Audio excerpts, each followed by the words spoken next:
It's my sworn duty as a liberal rabbi to destroy all the myths of your Jewish education. And I do this, systematically through the course of the year. So today we're going to mess with your idea of Hanukkah. That's what we've done today. We're going to do today. Hanukkah, begins tonight for 8 nights. Very strange, interesting correspondence that Christmas and Hanukkah fall out at the same time. Actually, they were designed that way. This is actually the way they were designed. Tonight, this week, or 2 nights ago, was the winter solstice. It was the longest night of the year. It was the night of the year with the most darkness and least light. And for about 35,000 years, human beings celebrated or commemorated or marked the winter solstice by lighting lights. In pagan cultures, the idea was that the solstice represented the victory of the gods of darkness over the gods of light. And the fear was that the gods of darkness would continue to prevail unless we strengthened the power of light. And the way that our pagan ancestors strengthened the power of light was by lighting lights in their homes, in their villages, in their towns, in order to strengthen the power of light over the power of darkness. Okay?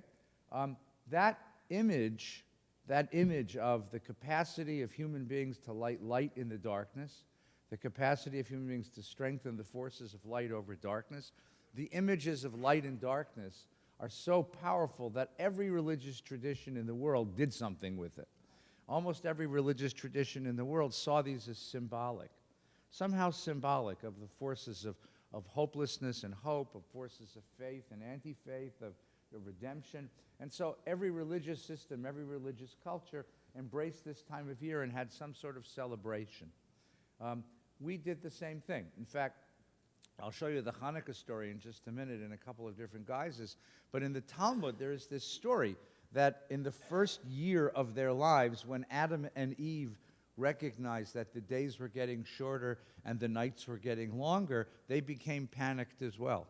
And they began lighting lights. And that's, according to the Talmudic tradition, one of the origins, one of the minor origins of the story of Hanukkah, which means that the rabbis of the Talmud also recognized the sort of universal nature of this time of year. All right, so we're going to do tonight, what we're going to do tonight by lighting lights and putting them in the window, what our Christian friends are doing by lighting their trees and lighting their homes is a response to the environment you're living in and a sort of reiteration of the pattern of human culture. Nevertheless, we have this holiday, and what I want to show you is the way that this holiday has changed. It's actually quite remarkable how this holiday has changed for us over the generations of Jewish existence. So I gave you here a page. I would suggest that you eat this page when you're done, because it's sort of subversive. It sort of has all this subversive stuff on it. What? Do no more. You're going to have to listen, and I have them here, okay? I didn't want to print too many because I didn't know how many we'd need. The first source we have for the story of Hanukkah is a book that is included in not in the Hebrew Bible, but in the Christian Bible. It's one of these chitzoni, one of these outside books that's called by the Greek word apocrypha, books that are holy but not holy enough to be included for prime time. And this is the book called the Book of Maccabees. The Book of Maccabees seems to have been written by Simon, who was the smarter of the 5 Maccabee brothers, late in his life as a justification for the fact that they were ruling the people Israel. They'll give you the time frame, so everybody gets the time frame right, okay? If there's an Abraham, more or less 1500 BCE, right? The Exodus from Egypt, more or less 1200 BCE. So far, so good. BCE means before zero, before the Christians started counting, right? And then we have King David, who is about 1000 BCE. And then the northern kingdom of Israel is destroyed by the Assyrian Empire in 722 BCE. The southern kingdom, Jerusalem, is destroyed by the Babylonians in 586 BCE. And then somewhere about 75 years later, we begin a return as the Persian Empire overcomes the Babylonian Empire, and the Emperor Cyrus allows the Jews to return to Israel and rebuild their temple. Ezra is around 444 BCE, and with Ezra we have the publication of the Torah. The Torah now becomes the possession of the entire Jewish people. All right. The most important event happens in 321 BCE. 321 BC, Alexander the Great conquers the whole world. Alexander the Great is a Greek king. He conquers the whole Mediterranean, the whole known world at the time. And wherever he goes, he brings Greek culture. Greek culture becomes the culture, the global culture of the entire Mediterranean world. Now, if you're a villager living in Spain, in England, not England, Spain or in France or in Italy, the idea that there is now one, for example, one system of money that pertains in all of the lands of the Mediterranean. So you can now trade, that there's one system of law, that there's a language that you can speak as a global language. These kinds of things were very powerful. And that there's a very beautiful culture, this culture of Hellenistic Greek culture, now comes to all of the small towns and villages of the Near East, of the Mediterranean, of the northern parts of Africa, of Asia Minor, and becomes the culture of the whole world. Quite a remarkable thing. That culture came to Jerusalem, and many of the citizens of Jerusalem embraced it very enthusiastically, and it became the sort of powerful culture of Jerusalem. At the same time, Alexander dies very young, and when he dies, his kingdom is split into three. The European side of the kingdom is going to become the Roman Empire. The Egyptian part of the empire is ruled by a family named the Ptolemies, with a P, from a town called Alexandria. And the eastern part of the empire, which was the largest part geographically, is ruled by a family named Seleucid, who are located in a town in southern Syria called Antioch. The town of Antioch gives the name of the king. Antioch, so the king who lives there is Antiochus. Okay? And there are these, and the king Antiochus is trying to hold on to this vast territory, and the problem that he has is that in this vast territory, there are dozens and dozens and dozens of cultures. And how do you rule dozens of cultures who speak dozens of languages and worship many, many, many, many different gods in this multifaceted community? And so he has this terrible problem. The Seleucid family, the family of the Antiochus kings, has this problem about holding on to his kingdom. So one at a time, the edges of the kingdom keep dropping off. The first edge of the kingdom that dropped off is India. There were Greek cities in the north of India. And they rebelled against the Seleucid kings and established themselves as independent. To this day, by the way, there are villages in the north of India where children are born with blue eyes. Now, how can it be that children in the north of India have blue eyes? And the answer is because the Greeks had left soldiers behind to guard these villages, and they procreated with local people, and you end up with their descendants in the north of India. And then Afghanistan pulls away, and then Iran pulls away. So you can see that the kingdom's getting smaller and smaller. And by the time we get to the year 166 BCE, the king in Antioch, Antiochus now the fifth, is having a very difficult time holding on to his kingdom. Okay? So what he does is he steps up this process of spreading Greek culture as a way of trying to consolidate politically his kingdom. And that is the beginning of the story of Hanukkah. Okay? Here is the contemporary source from the book of Maccabees. We good so far? So everybody take a look with me. In those days, lawless men, okay, came forth from Israel and misled many, saying, "Let us go and make a covenant with the Gentiles round about, for since we were separated from them, many evils have come upon us." This proposal pleased them, and some of the people eagerly went to the king. He authorized them to observe the ordinances of the Gentiles. They built a gymnasium in Jerusalem according to the Gentile custom, removed the marks of circumcision, don't even ask, and abandoned the holy covenant. They joined with the Gentiles and sold themselves to do evil. So in the city of Jerusalem, there lived a class of Jews who thought that Greek culture would be good for the Jewish people because it would finally erase the barriers that kept Jews from engaging in trade and culture and interrelationships with the people around them. So what they did was they declared Jerusalem a polis, built a gymnasium, which is not Equinox or 24-hour fitness. A gymnasium was a gentleman's club, where men could engage in both physical and other kinds of culture. You would have the body, that wasn't part of it, but it was a cultural club and a political club. And they remade the city of Jerusalem into a polis, into a Greek city. And they went to the king, And they asked for his endorsement, and he issued a charter. And part of the charter of making Jerusalem into a polis was one last thing. What was the last barrier that prevented Jewish people from participating fully in the life of Greek culture? Yeah, no, circumcision was a symbol of it, that's true. But the biggest problem was monotheism, was your monotheism. Because if you couldn't offer an offering to the gods, you couldn't participate in Greek culture. You all know the Olympic Games. Dum dum dum dum dum dum dum dum dum dum dum dum dum dum dum dum dum. At the beginning of the Olympic Games, they have this wonderful thing where this guy runs in with a torch. Ever see this? And he runs up these steps and he lights the cauldron. And some guy in a Swiss accent says, "I now declare the 49th Games begun." That ceremony is what's left of a sacrifice. It wasn't a cauldron. It was a sacrifice made to the gods. Made to the gods. When you finished a business deal, you raised a cup and then poured out some of the contents of your cup as an offering to the gods, that this deal would be good for both of us. In every moment, in every transaction, every human transaction, Greek culture evoked the gods. If you're a Jew, you can't do any of this stuff. You can't do any of this stuff.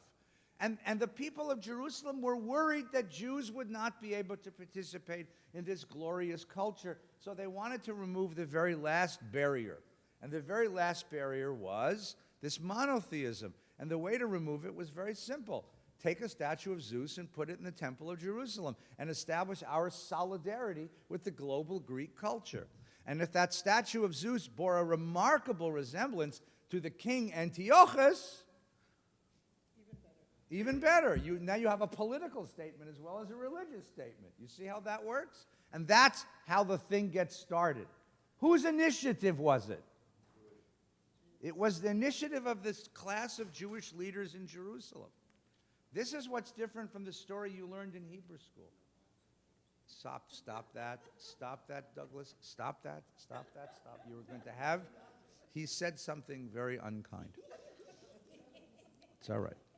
4 more weeks, and then we're going to see. Okay. The king's officers were enforcing the apostasy, came to the city of Modin. It wasn't enough for this group and the officers who protect them to enforce this simply in Jerusalem. They wanted the countryside as well. So they took a facsimile of that idol, they put it on an ox cart and took it around from village to village. And in each of the villages, they invited Jews to participate in the worship of Zeus so as to spread this thing through the populace.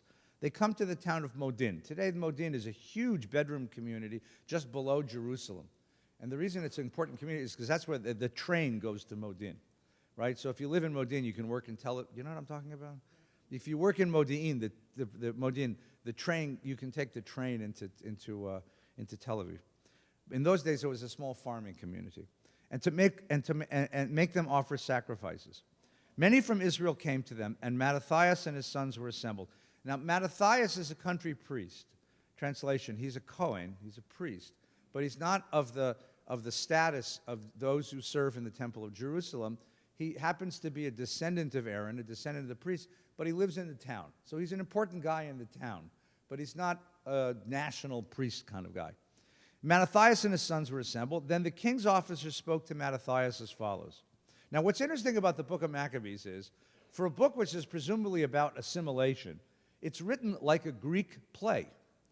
You'll see it's written in the style of a Greek drama. It's full of these soliloquies. It's full of these beautiful monologues, right? So you imagine if this were not just a book, but this were rather a play, at this point, an actor would step forward dressed as the king's officer, and he would say, "You are a leader, honored and great in the city, supported by sons and brothers. Now be the first to come and do what the king commands, as all the Gentiles and men of Judah and those that are in Jerusalem have done. Then you and your sons will be numbered among the friends of the king." Friends of the king is not just a general thing. Friends of the king is a tax status. There was a legal status called FOK, Friends of the King, right? And if you were a friend of the king, you got a tax write-off. You also had a special status in the community. So he is being invited to become a member of the club. Because you'll be the first to sacrifice to this god, right? And you and your sons will be honored with silver and gold and many gifts. But Mattathias answered, here's another soliloquy. Mattathias answered and said in a loud voice, even if all the nations that live under the rule of the king obey him and have chosen to do his commandments, departing each one from the religion of his fathers, yet I and my sons and my brothers will live by the covenant of our fathers. Far be it from us to desert the law and the ordinances. Law and ordinances, Torah and Mishpat. We will not obey the king's words by turning aside from our religion to the right or to the left, which is a biblical reference. So what he's aware, the book is aware of the fact that what Greek culture did was wipe out local culture. That this was, if you use modern language, this was a conflict between global culture and local culture. And that the global religious culture had succeeded in wiping out so many local cultures, and that's what Mattathias was standing up for. So what happens? When he finished speaking these words, a Jew came forward in the sight of all to offer sacrifices upon the altar in Modin, according to the king's command. So Mattathias says no, but somebody else says sure. Goldberg or Schwartz or whatever. And Mattathias saw it. He burned with zeal. Zeal is a very powerful thing, right? Be careful you don't burn with zeal.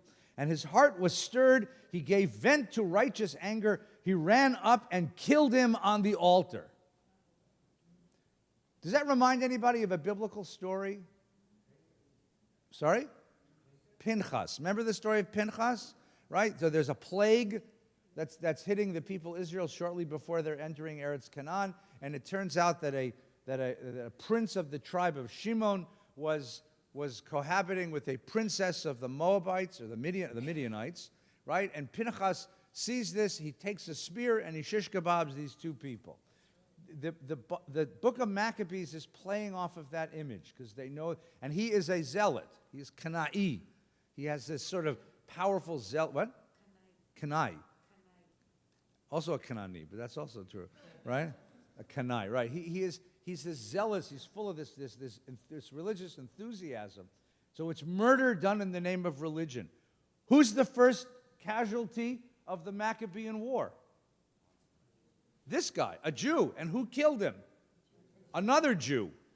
You see the picture here? This isn't the story you learned in Hebrew school, I'm afraid. That's why I tell you to eat the page when you're done, right? It's a very interesting image that a Jew kills another Jew for the sake of the preservation of Judaism. A very interesting image, right? At the same time, he killed all the king's officers who were forcing them to sacrifice and tore down the altar.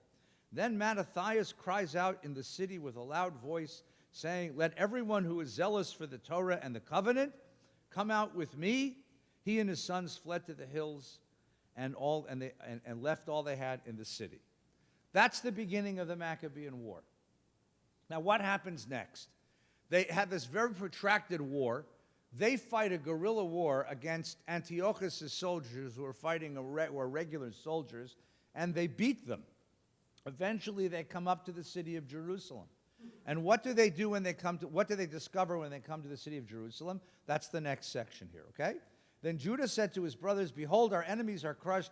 Let us go up and cleanse the sanctuary and dedicate it, the holy temple. So all the armies assembled. They went up to Mount Zion. They saw the sanctuary desolate, the altar profaned, the gates burned. In the courts they saw bushes sprung up as a thicket, as on one of the mountains. They saw the chambers of the priests in ruins. They rent their clothes and mourned in great lamentation and sprinkled themselves with ashes and fell face down on the ground and sounded the signal on trumpets and cried out to heaven. The temple has been desecrated, right? Then Judah detailed men to fight against those in the citadel until he had cleansed the sanctuary. So he sends a certain troop to go and round up any other of the Hellenized Jews who were still holed up in Jerusalem.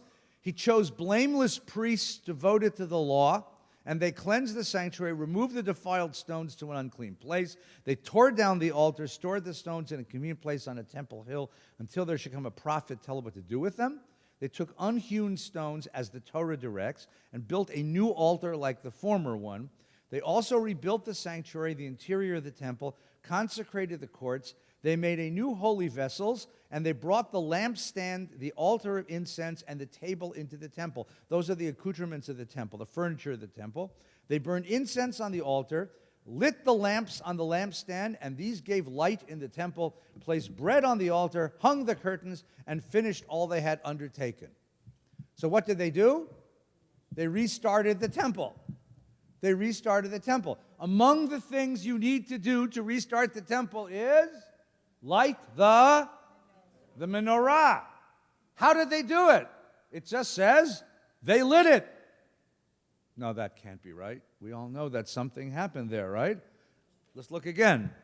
They lit it. What's missing? The miracle of the oil. It just says, no, they just went to Trader Joe's and got some oil and lit the damn thing, right? No miracle, right? Early the next morning, the 25th day of the month of Kislev, that's tomorrow morning, in 148th year, they rose and offered sacrifices the law directs on the new altar of burnt offerings at the very season, on the very day that the Gentiles had profaned it. 1 year later, it was dedicated with songs and harps and lutes and cymbals. The people fell on their faces and worshiped and blessed heaven and prospered. They celebrated the dedication of the altar for 8 days. Where did they get that from? No. Does it say Sukkot here? They celebrated the dedication of the altar for 8 days. You see Sukkot here? Either do I. Where did they get that idea from? If you open the book of Leviticus in the Torah, when Moses dedicates the Mishkan, how long does it take him to do it? 8 days. The Torah says when you do a new Mishkan, it takes 8 days to dedicate it. That's where it comes from. So they had an 8-day festival. And they offered burnt offering with gladness. Judas and his brothers and all the assembled of Israel determined that every year at the season of the dedication of the altar should be observed with gladness and joy for 8 days, beginning on the 25th day of the month of Kislev, tonight. Now, by the way, what gives him the authority to create a holiday? Can you create a holiday? Can we create holidays? Really? Oh, that's a Greek thing to do. Yeah, Jews don't create new holidays. We have a whole Torah full of holidays. That's a Greek thing. So there are elements of Greek culture that come into this book because it comes into their lives that almost unconsciously. The idea that you can establish a holiday on your own is not a Jewish thing. That's a Greek thing to do. But he figured, it was part of the world, so you do it. So this is the story that was told by the people who were there. What do you think? It's a complicated story because what does it tell you about the war? The war was principally a civil war over the question, how much of Greek culture can you assimilate and still be Jewish? Is there a line that you're not permitted to cross? And if you cross that line, what are the consequences of doing that? How do you redress that? That is the original story of Hanukkah. Now, I know what you're asking. Wait a minute. Latkes, dreidels, presents, where did that all come from? Turn the page. The holiday disappears. Why does the holiday disappear? Well, let me tell you something about your Maccabee ancestors. There were 5 Maccabee brothers, right? Judah Maccabee is the famous one. He's the general. His brother Eliezer is the warrior. His brother Simon is the intellectual. His brother Jonathan is the sensitive one. His brother Yochanan went into tech and made a lot of money, right? This community, these 5 guys, they rule Israel. First it was Judah, then it was Simon, then it was Yonatan. Then their descendants begin ruling, and they rule for 5 generations. The Hasmonean, that's the name of the family, Hashmonai. The Hasmonean dynasty gets progressively more corrupt and more brutal. The only example we have in all of Jewish history of somebody being converted to Judaism by force happens under the grandson of Simon Maccabee, Alexander Jannaeus. This community, these guys, the Hasmonean dynasty, rules for 100 years. For 100 years, there's an independent Jewish kingdom capitaled in Jerusalem, from 166 to 66. Okay? And then what happens? And then what happens is the corruption of the Hasmoneans becomes so terrible that the population of Jerusalem can't stand it anymore. 5 generations after Judah Maccabee wins this war, there are 2 great-great-great-grandsons of Simon who engage in a civil war, in a battle between the 2 of them over who should rule this kingdom. One is named Hyrcanus, and one is named Aristobulus. As they say in the Bible, nicht der jüdische Name epis, right? Not exactly the Jewish names you would have expected to find. And there is a civil war between these 2 brothers, Hyrcanus and Aristobulus, and it's tearing the city apart. In 64 BCE, 64 before 0, or 100 years after Judah Maccabee's victory, the populace of Jerusalem sends a telegram to the Roman general Ptolemy, right? To the Roman general, what? Pompey, sorry. But he's in Alexandria, propping up the Ptolemies. They send a telegram to the Roman general, Pompey, and ask him to come to Jerusalem and rule the city. The Romans march from Alexandria north into Jerusalem, and they're met by the populace of Jerusalem with cheers. Why? Because the Romans will bring order. Because for 100 years, Jews could not govern themselves. And after 100 years, we relinquished sovereignty for the last time until 1948, because we couldn't govern ourselves. The Hasmonean dynasty, the Maccabee family, becomes a curse on the Jewish people, and the holiday is put away. Nobody celebrates the holiday. The holiday stops being celebrated. Several hundred years later, the rabbis the people of Israel will revolt against the Romans in 70. The Romans will destroy the Holy Temple. A few years later, the rabbis will join another revolt against the Romans under Bar Kokhba, and life will become rather miserable. The Romans made life in Israel miserable. We're now at 120 CE or so, more or less, after 0, between 120 150 after 0. And the rabbis living under the oppression of Roman rule are looking for a symbol of resistance. They no longer believe in military resistance because they've lost 2 terrible wars. They believe in a different kind of resistance, a spiritual resistance against Rome. And they reach back and they recover this holiday. And they remake this holiday into something very different. And they tell a new story about Hanukkah. Now, to give you a sense of the scope of Hanukkah, okay, the Talmud volume that deals with the laws of Shabbos is 137 pages long, 2-sided pages. So it's actually 274 pages long. The entire section about Hanukkah is this, 1 paragraph. The discussion is about Shabbos candles. What kind of candles are you allowed to use for Shabbat? And one of the rabbis says, I have these cheap candles I bought at 7-Eleven. Am I allowed to use them for Shabbos? And the answer is no, because they'll sputter and go out, and you'll be tempted to relight them on Shabbos and break Shabbos. He says, well, what the hell do I do with these cheap candles? And the answer is, well, use them for Hanukkah. And they stop and they say, Hanukkah?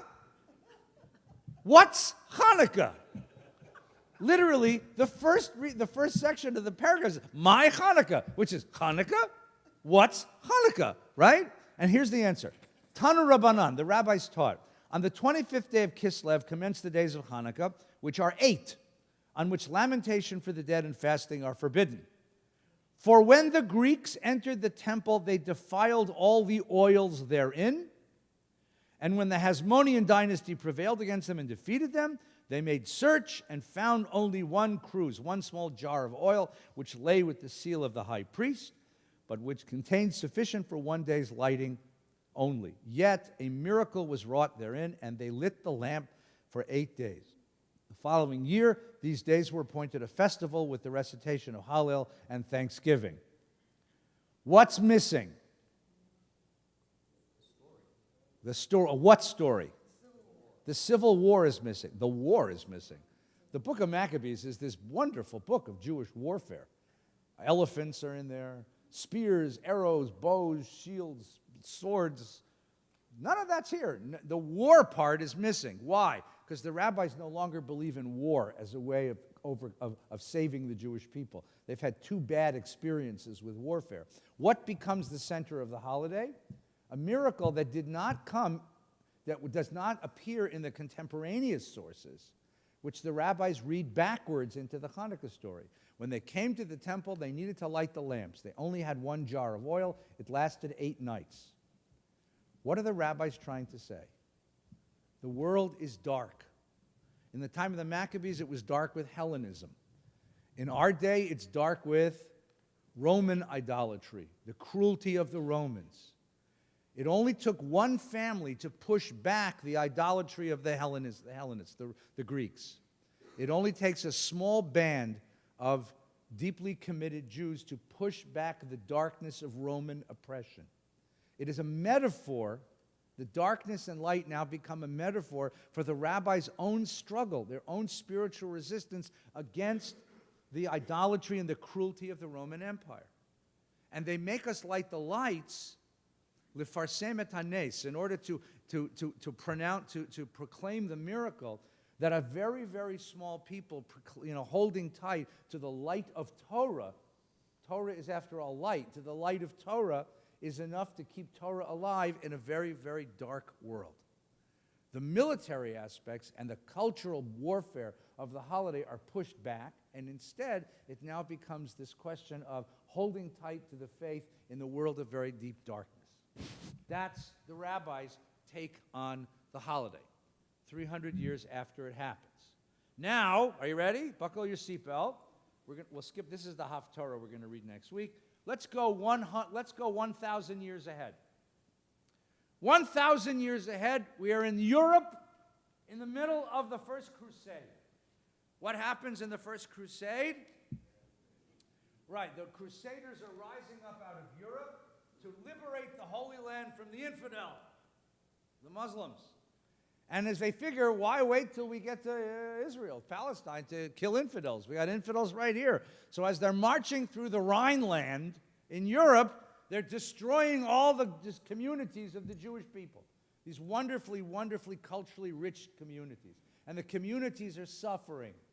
So once again, Jews look to this Hanukkah holiday, and it becomes a symbol of light against darkness, of Torah against an oppressive world. And they write a psalm. They write a hymn, a song. Okay, now the melody that you know is not the melody they knew. Dun, dun, dun, dun, dun, dun, dun. That's not their melody. That melody is a Protestant hymn. I'll show you where it comes from in a minute. That melody was not their melody. And their words are not your words. Ma'osur Yeshuati lecha na'el l'shabeach. Here's what it really means. I just want to keep this in mind. I tell them I'm going to ruin the holiday for you. So if you want to hold on to the holiday, this would be a good time to leave. Okay? Almighty stronghold of my salvation, to praise you is delight. Ma'osur Yeshuati lecha na'el l'shabeach. Right. Restore my house of prayer, Tikon Beit Tefillati, where we will bring thanksgiving offering, B'sham Todah Nizabeach. Li'etachin matbeach. And when you have prepared the slaughter for the blaspheming foe, then I shall complete Azeg Mor B'shir Mizmor Chanukah Mizbeach. Then I shall complete with a song of hymn on the dedication of the altar. That's the part you know, blaspheming foes. Now they go into the story, the second verse, which very few of us ever sing. The Greeks gathered against me in the days of the Hasmoneans, Hashmona'i, that's the Maccabees. They broke down the walls of my tower, defiled all the oils, but from the last remaining flask a miracle was wrought for the Jews. Therefore the sages ordained these 8 days for songs of praise. Extend your holy arm and hasten the time of salvation. Now that's a theme we haven't seen before.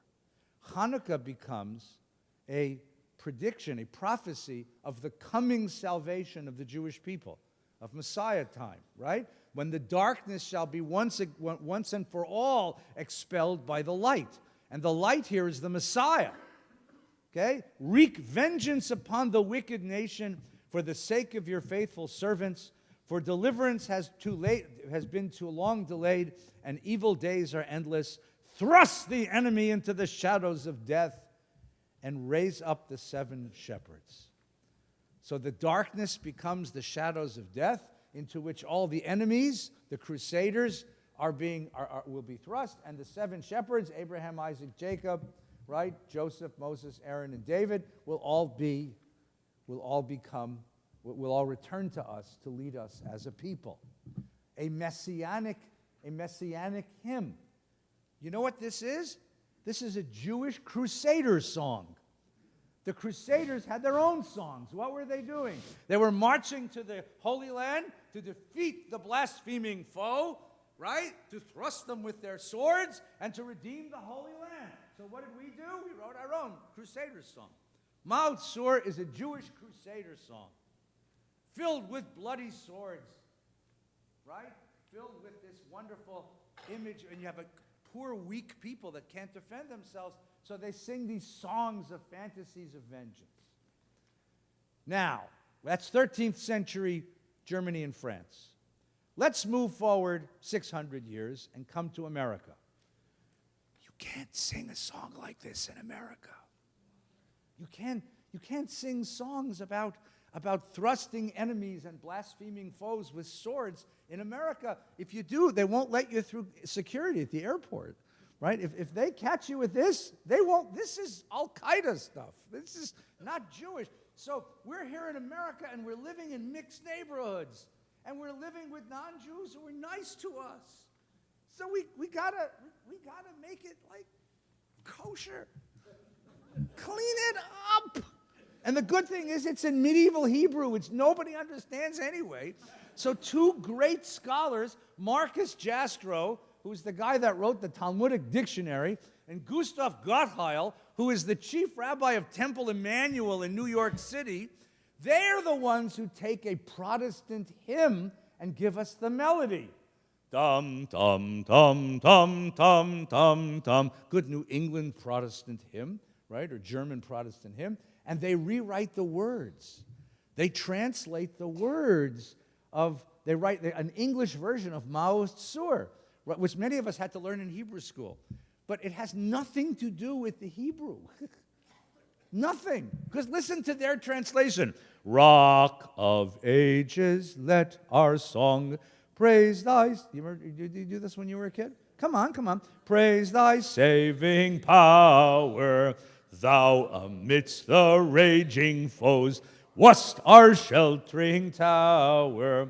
Furious they assailed us, but thy arm availed us, and thy word broke their sword when our own strength failed us, and thy word broke their sword when our own strength failed.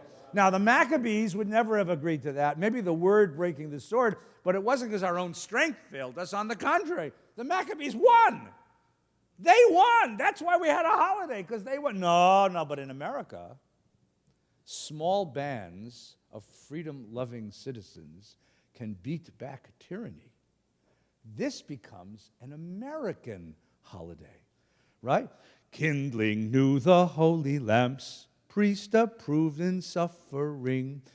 In those days, rabbis could write poetry.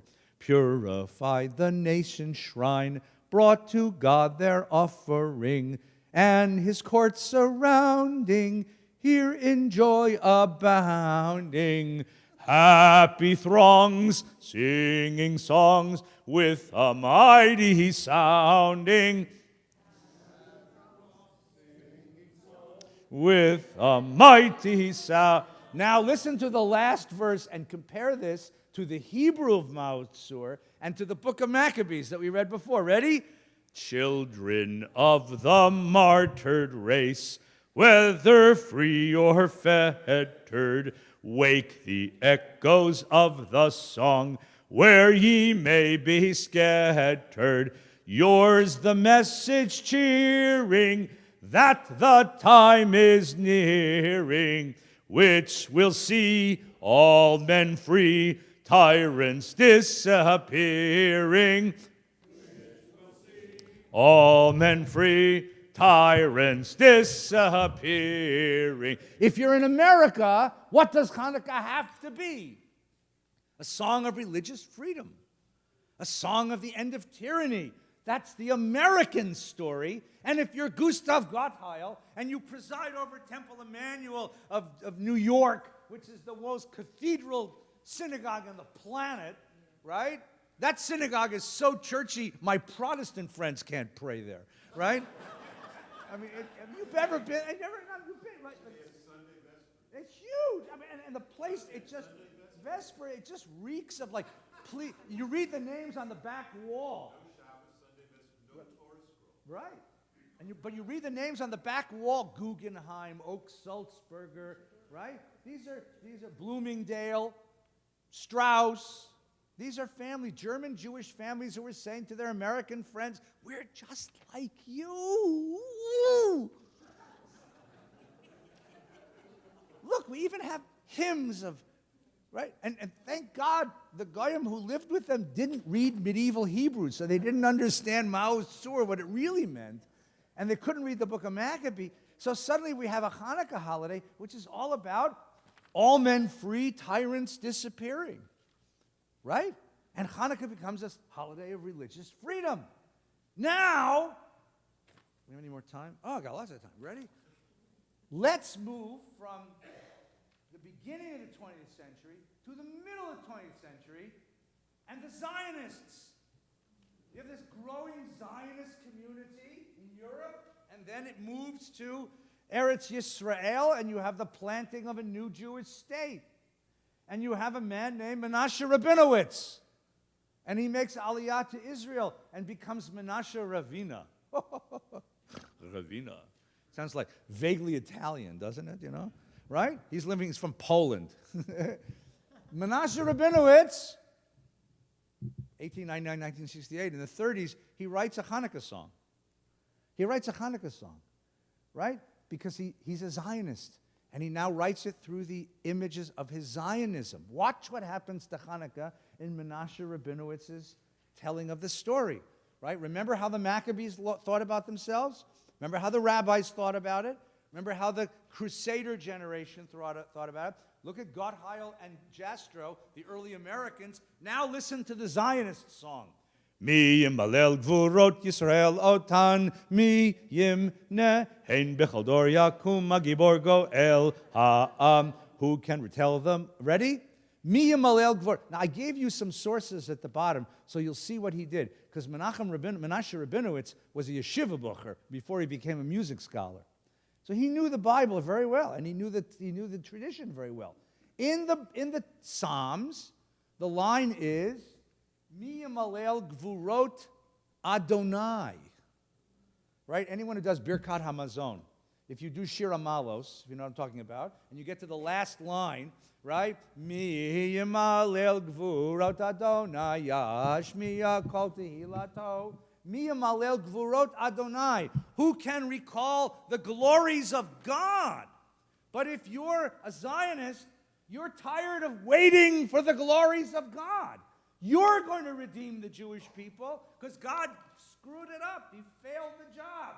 So you've moved from Europe, changed your name, started draining swamps, started building the towns and villages and farms of Israel, and you sing Mi yamalel gvurot Yisrael. Who can tell the glories of the people Israel? Mi otan mi yimneh. Who can count them? Hen bechol dor. In every generation, Yakum Hagibor Goel Ha'am.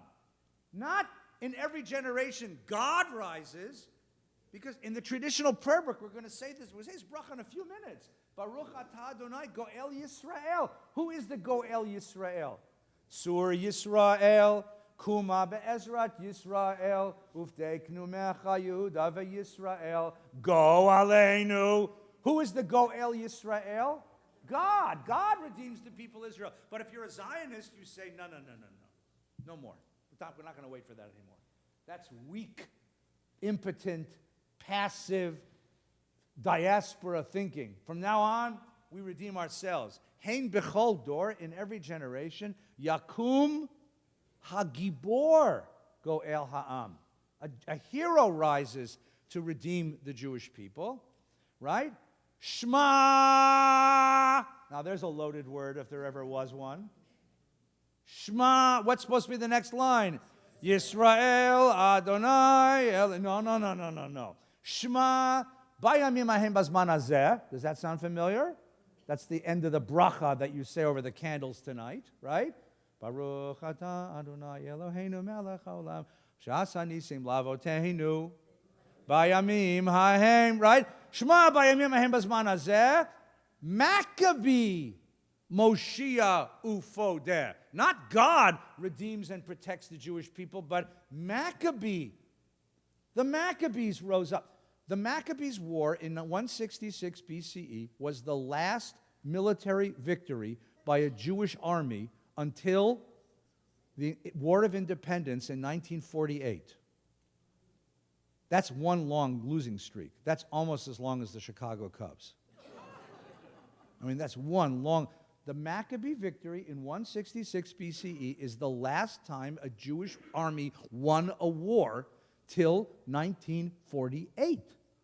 So the Zionists look back to the Hanukkah holiday and they make a big deal of it because they're impressed that these were not Jews who would be pushed around by history. These were Jews who will be the subjects of history, not the objects of history. They will determine the conditions of their own existence. So instead of saying God is the Redeemer, no. Maccabee Moshiach Ufodeh, Uvyamenu Kolam Yisrael, and in our day, may all the people of Israel, 3 verbs. You ready?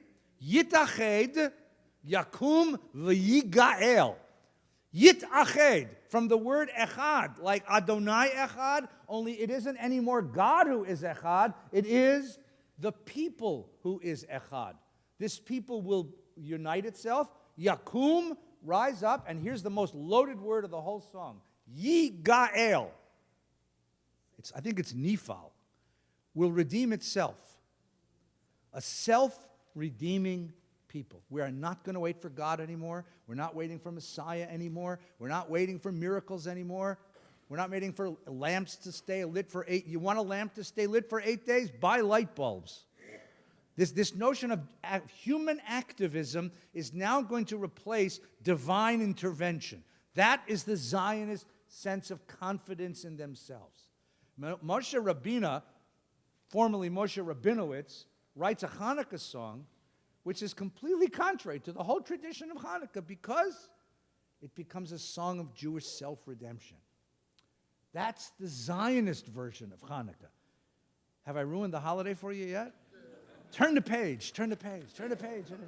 Now we advance from 1935, 1940, to 1969. Peter Yarrow, who is the eponymous middle character of Peter, Paul, and Mary, right? Paul, who is Paul Noel Stuckey, who becomes Christian. Mary, who is this communist lesbian, right? And Peter, who is the Jew. Happens to be a very sweet guy. I've met him a couple of times. He writes a Hanukkah song. He's raised in Boston, socialist Jewish parents, completely anti-religious, but has this powerful sense, as do many of his generation, that social justice is the essence of his Yiddishkeit, of his Judaism. So he writes a Hanukkah song. They ask him to write a Hanukkah song. So he writes a Hanukkah song. A secular American social justice Democratic Party Hanukkah song. Ready? Okay, Douglas, this is for you because I love you. Ready? Light one candle for the Maccabee children with thanks that their light didn't die. Light one candle for the pain they endured when their right to exist was denied. Light one candle for the terrible sacrifice justice and freedom demand. And light one candle for the wisdom to know that the peacemaker's time is at hand. Peacemaker? This is the middle of the Vietnam War. Young men are being drafted to go to Southeast Asia and fight a crazy, futile, strange war. And he's part of the protests. And this was a Hanukkah time Vietnam protest song. So the holiday that was once a holiday about a vicious war becomes a holiday about the peacemaker's time is at hand. What a great Hanukkah. There's nothing to do with Hanukkah that ever was before, but it's beautiful. Don't let the light go out. It lasted for so many years. Don't let the light go out. Let it shine through our love and our tears. Light one candle for the strength that we need to never become our own foe. That's an interesting one. Light one candle for those who are suffering, a pain they learned so long ago. Light one candle for all we believe in, that anger not tear us apart. And light one candle to bind us together with peace as the song in our heart. A peacenik song, that's a Hanukkah. I think this is remarkable, don't you? This is a 1960s Hanukkah, right? What is the memory that's valued so highly that we keep it alive in that flame? That's the question, isn't it, right? Like, what's the memory of keeping alive? What the memory is, it's a set of symbols that can be readjusted to every generation's need. What's the commitment to those who have died? We cry they've not died in vain. We've come this far always believing that justice will somehow prevail. This is the burden, this is the promise, and this is why we will not fail. So, don't let the... This is beautiful. But you see, what he's done is actually something very traditional, I say. Because what we've done in every generation is rewrite the holiday to speak to the heart of that moment in our history. The Crusaders did it, the rabbis did it, the Maccabees themselves did it. So Peter Yarrow figures he can do it too. Rewrite it. All right, one more, and then then we'll go to Davin. Ready? Adam Sandler. Rabbi Adam Sandler. Most of you don't know that he's ordained a rabbi, right? What's his problem? He's late 20th century. If Peter Yarrow's about 1969 or so, Adam Sandler's song was about 10, 15 years ago, right? What's his problem? Well, he says it in the beginning, right? He says it in the beginning, which is really, right? You all know what I'm talking about? Put on your yarmulke. Here comes Hanukkah, so much Funukkah. He's not nearly the songwriter that Peter Yarrow is. To celebrate Hanukkah, Hanukkah is the festival of lights. Instead of one present, we have 8 crazy nights. When you feel like you're the only kid in town without a Christmas tree, here's a list of people who are Jewish just like you and me.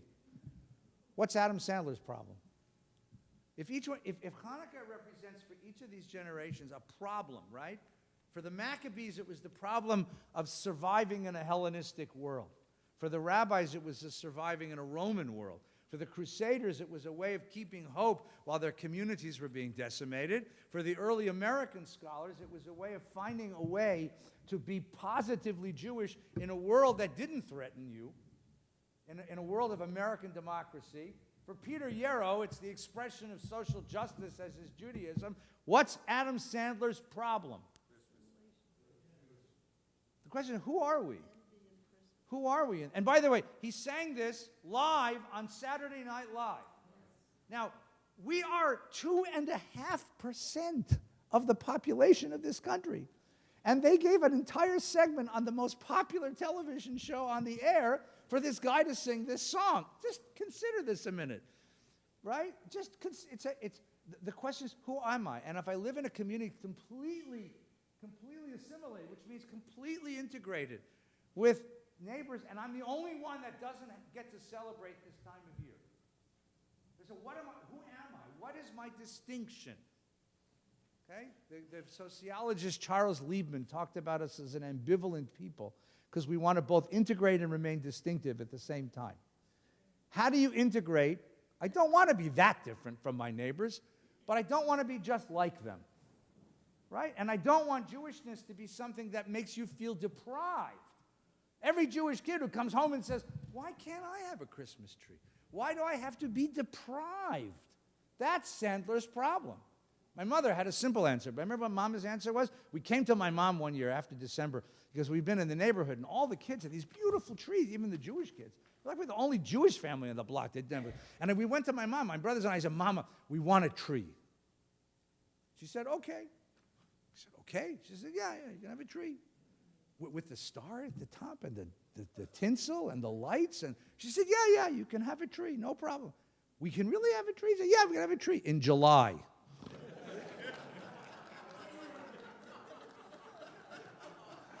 In July, it's a beautiful thing. In July, it really isn't a religious symbol. In July, it's just a pretty thing to have in your house, right? In December, it has other connotations, you see? Mama understood this. So did Adam Sandler. So what is he going to do? What does he want to try to do? Just be proud of who you are because you're part of something. It's not the exclusion. Being Jewish is an inclusion, not an exclusion. That's what he's trying to say. That's his problem. And he's doing it in his own goofy way, right? You may not know who all these people are, so I'll try to translate if you know, right? Here's a list of people who are Jewish just like you and me. David Lee Roth lights the menorah. David Lee Roth is the lead singer for a very famous rock band. Yeah. Who lives near here. So did James Caan, Kirk Douglas, and the late Dinah Shore. Dinah Shore, for people who know who David Lee Roth are, will not know who Dinah Shore is. That's the problem, right? Guess who comes together at the Carnegie Deli? Bowser from Shanana and Arthur Fonzarelli.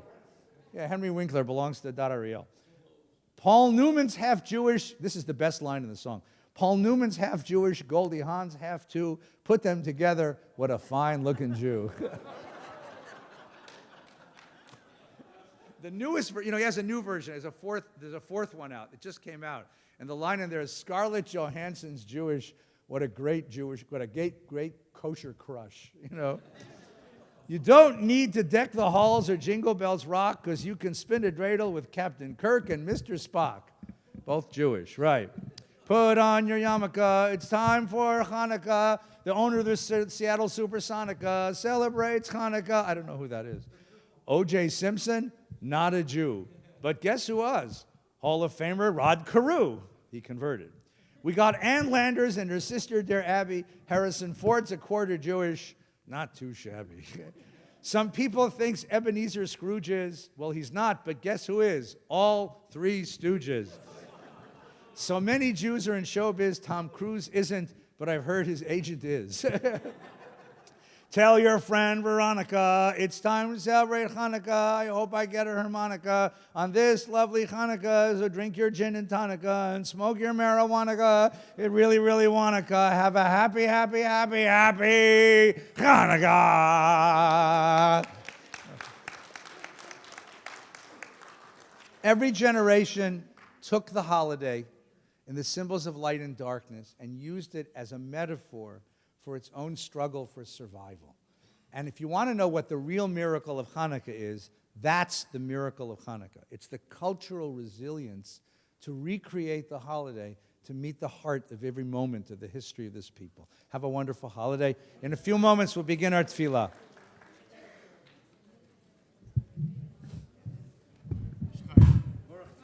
Morner, du sete Kaddish, please rise.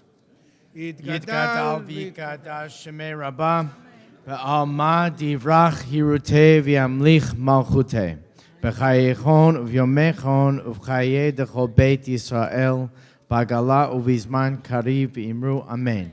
Yehi shmei Rabba mevorach le'olam ulamei amaya, yitbarach v'yishtabach v'yipa'ar v'yitromam v'yitnasei, v'yitadar v'yit'aleh v'yithalal shemei dekudsha berichum.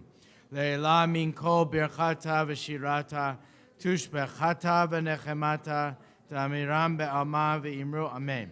Al Yisrael v'al Rabbanan v'al Tamidei v'al kol Tamidei Hon, v'al kol man de'oskim be'oraita, di v'acha hadem v'di v'chol atar v'atar. Yehe lahon u'lachon shlama rabba, china v'chista v'rachamin, v'chayin arichin u'mezona rivicha, Ufurkana min kodam avohon di vishmaya v'imru amen. Yehi shlama rabba min shamaya. V'chaim tovim aleinu ve'al kol Yisrael v'imru amen. Osei shalom b'imromav hu berachamav yasei shalom aleinu ve'al kol Yisrael v'imru amen. As you take your seats, we continue with the preliminary prayers of Ashrei found on page 96. Ashrei yoshvei beitecha, od yahalelu chasela.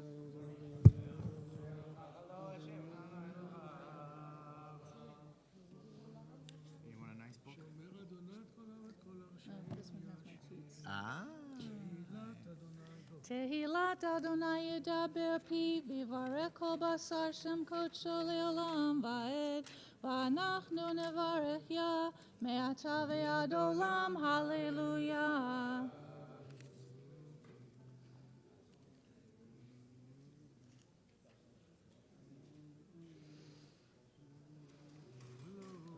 ימלוך אדוני לעולם, אלוהי ציון לדור ודור, הללויה.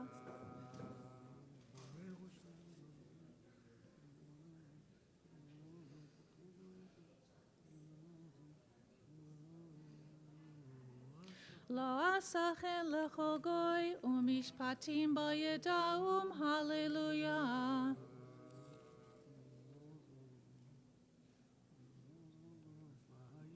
וירם קרן לעמו, תהילה לכל חסידיו, לבני ישראל עם קרובו, הללויה.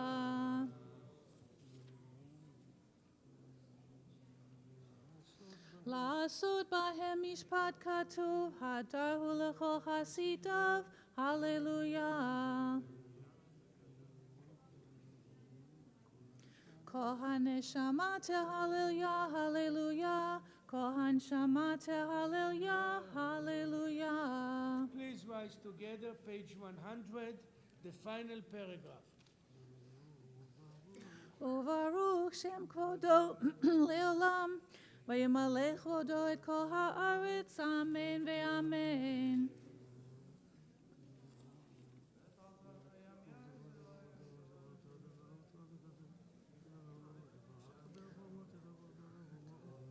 ומצאת את לבבו נאמן לפניך.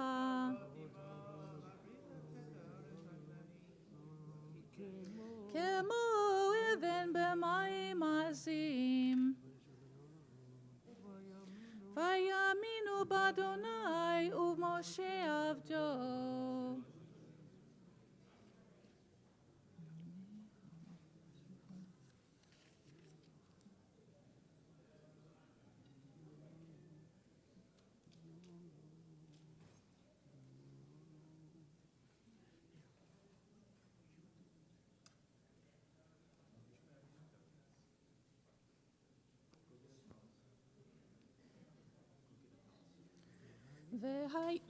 והיה אדוני למלך על כל הארץ, ביום ההוא יהיה אדוני אחד ושמו אחד. נשמת כל חי תברך את שמך.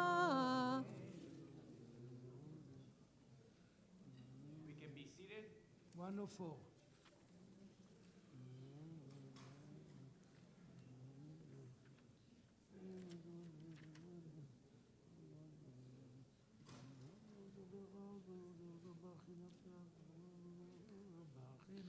ברכי נפשי את אדוני וכל קרבי את שם קודשו. האל בתעצומות עוזך, הגדול בכבוד שמך, הגיבור לנצח והנורא בנורותיך, המלך היושב על כיסא רם ונישא. שוכן עד מרום וקדוש שמו. בפי ישרים תתהלל, ובדברי צדיקים תתברך, ובלשון חסידים תתרומם, ובקרב קדושים תתקדש, ובמקהלות רבבות עמך בית ישראל. להודות, להלל, לשבח, לפאר, לרומם, להדר, לברך, להעלה ולקלס, על כל דברי שירות ותשבחות, דוד בן ישי, עבדך משיחך, ישתבח שמך לעד מלכנו.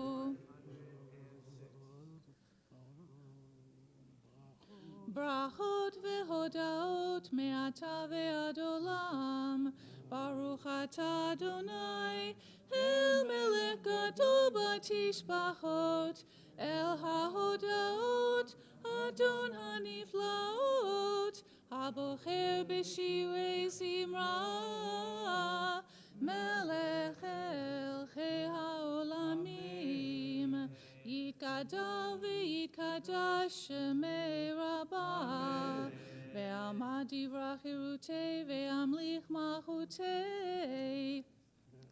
בחייכון וביומכון ובחיי דכל בית ישראל, בגלה ובזמן קריב ואמרו אמן. יהי שמי רבה מבורך, לעלם ולעולמי עלמיה. יתברך, יתברך וישתבח ויתפאר ויתרומם, ויתנשא ויתהדר ויתעלה ויתהלל, שמי דקודשא בריחו. לעילא מן כל ברכתה ושירתה, תושבחתה ונחמתה, תמירן בעלמא ואמרו אמן. Thank you, Diane Nitzan. Please remain standing.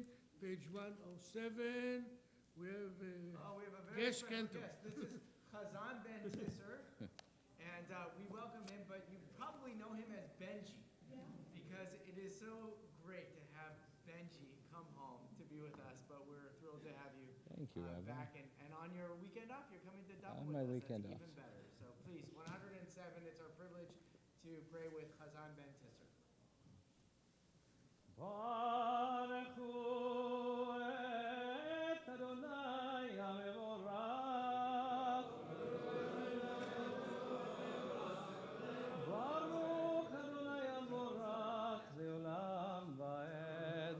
Take your seats in the middle. ברוך אתה אדוני אלוהינו מלך העולם יוצר אור ובורא חושך עושה שלום ובורא את הכל. הכל יודוך וקודשך.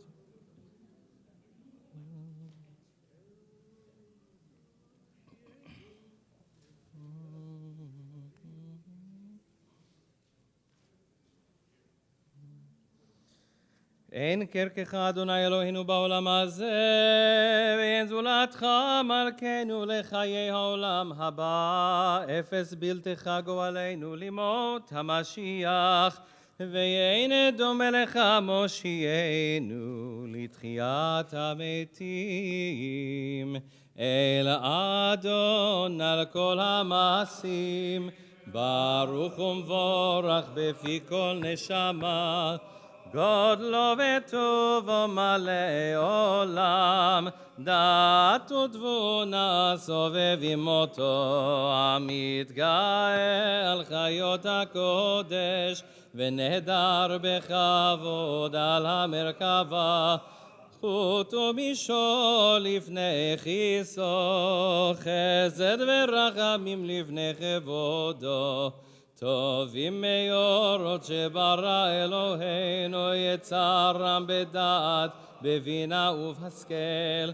כוח וגבורה נתן בהם, להיות מושלים בקרב תבל. מלאים זיו ומפיקים נוגה, נאה זיום בכל העולם. שמחים בצאתם וששים בבואם, עושים מהם הרצון כהונם. פאר וכבוד נותנים לשמו, צולה ורינה לזכר מלכותו. קרא לשמש ויזרח אור, רע והתקין צורת הלבנה.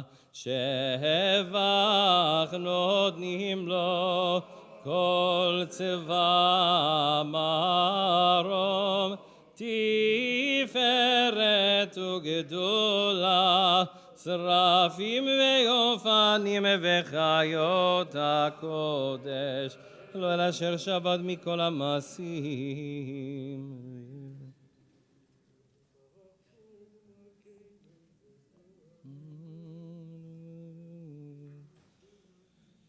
ברוך מושבין אשר בסיידך ויעלם מיורי אורש יזידי ברוך הסלע. תברך צורנו מלכנו וגואלנו ברוך קדושים שלנו.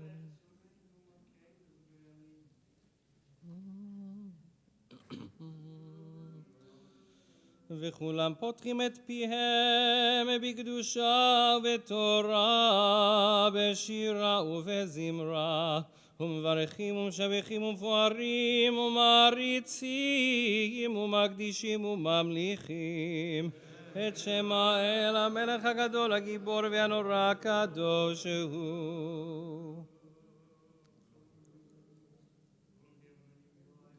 להקדיש ליוצרם בנחת רוח בשפה ברורה ובנימה קדושה כולם כאחד עונים ואומרים ביראה קדוש קדוש קדוש אדוני צבאות מלוא כל הארץ כבודו.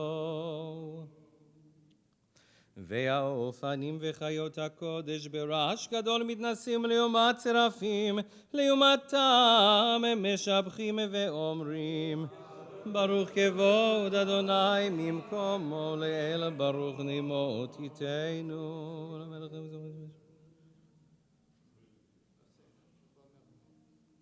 המחדש בטובו בכל יום תמיד מעשה וראשית כאמור לעושי הורים גדולים כי לעולם חסדו אור חדש על ציון תאיר ונזכה כולנו מהרה לאורו ברוך אתה אדוני יוצר המאורות.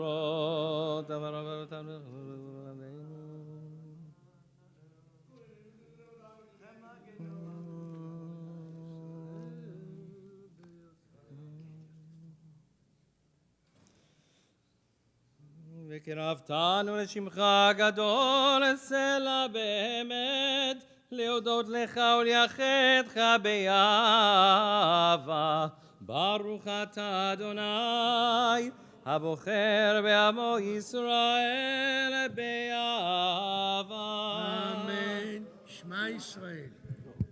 Shema Yisrael, Adonai Eloheinu, Adonai Echad.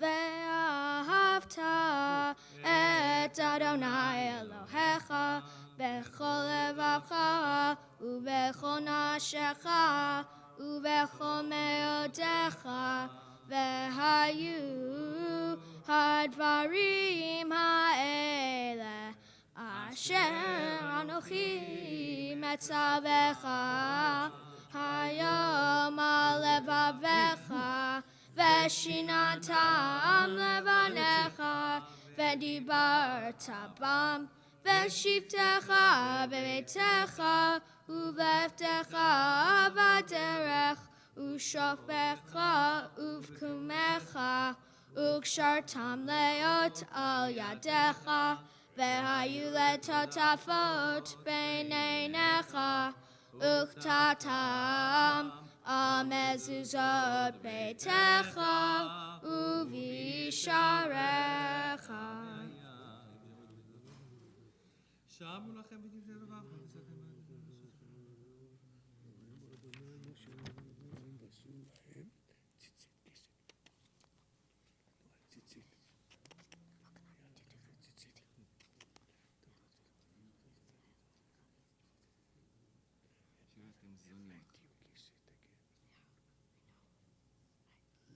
למען תזכרו ועשיתם את כל מצוותיי והייתם קדושים לאלוהיכם. אני אדוני אלוהיכם אשר הוצאתי אתכם מארץ מצרים להיות לכם לאלוהים. אני אדוני אלוהיכם אדוני אלוהיכם אמת.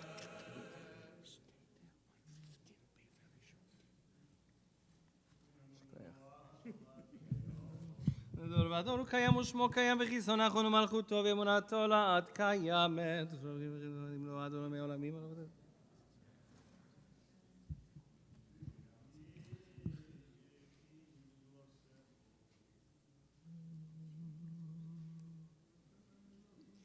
פודנו מצילנו מעולם שמך אין אלוהים זולתך. עזרת אבותינו אתה ומעולם. אשרי איש ישמע למצוותיך ותורת כל דבר חזי ולבב.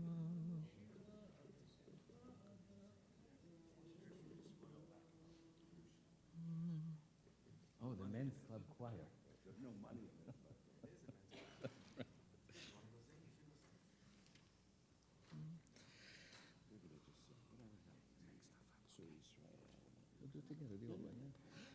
תהילות לאל עליון, ברוך הוא מבורך משה ובני ישראל. לכנו שירה בשמחה רבה, ואמרו כולם מי כמוך באלים אדוני, מי כמוך נדר בקודש, נורא תהילות אוסף אלה. שירה חדשה שיבחו גאולים לשמך על שפת הים, יחד כולם הודו והמליכו ואמרו אדוני ימלוך לעולם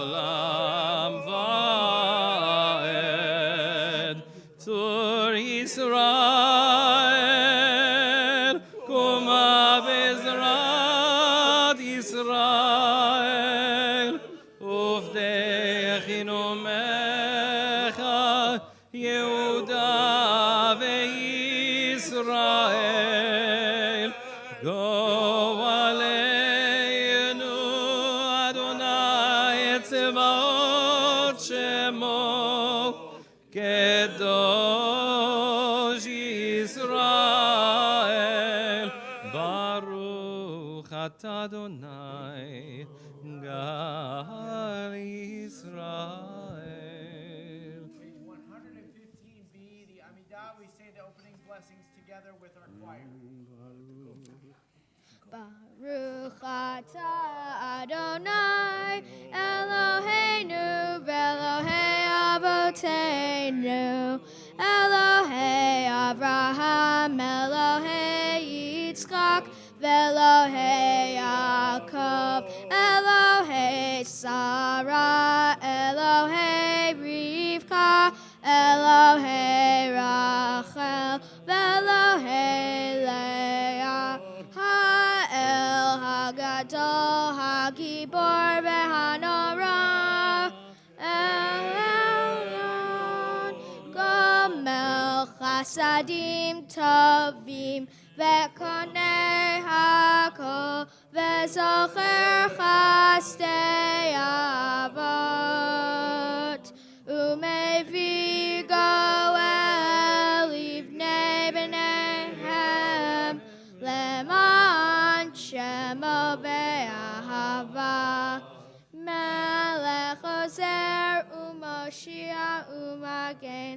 Baruch atah Adonai Magen Avraham Ufaked Sarah Atah Gibor Le'olam Adonai Mechaye Metim Atah Rav Le'Hoshia Mashiv HaRuach Umarid HaGashem Mechalkel Chayim Bechesed Mechaye Metim Berachamim Rabin Samech Noflim Berafei Cholim Umatir Asurim Umekayem Emunato Lishenei Afar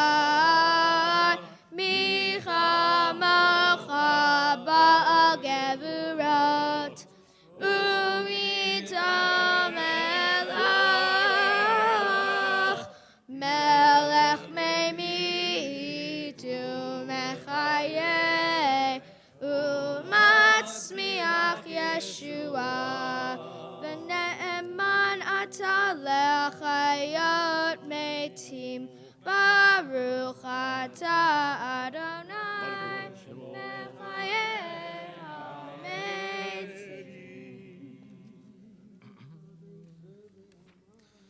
נקדש את שמך בעולם, כשם שמקדישים אותו בשמי מרום, ככתוב על יד נביאך, וקרא זה לזה ואמר,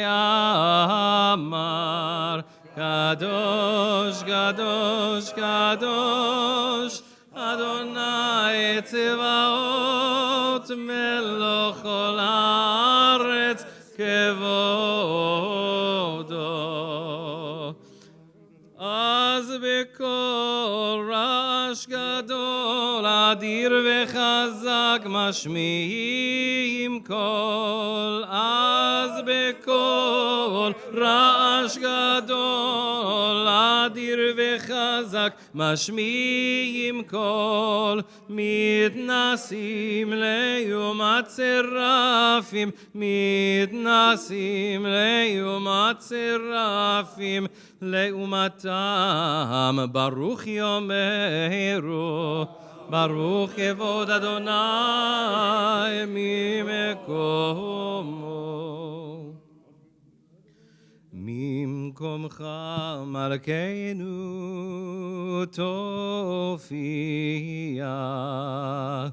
ותמלוך עלינו, כי מחכים אנחנו לך. מתי תמלוך בציון, בקרוב בימינו, לעולם ועד תשכון, תתגדל ותתקדש בתוך ירושלים עירך, לדור ודור ולנצח נצחים, ועינינו תראנה מלכותך, כדבר אמור בשירי עוזך, על ידי דוד משיח צדקך.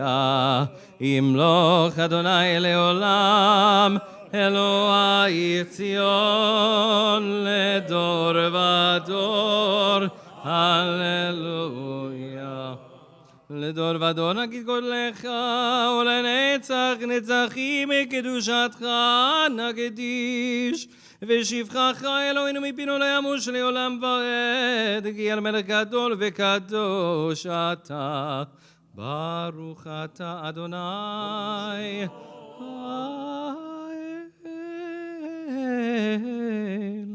האל הקדוש.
רצה אדוני אלוהינו ביום אחד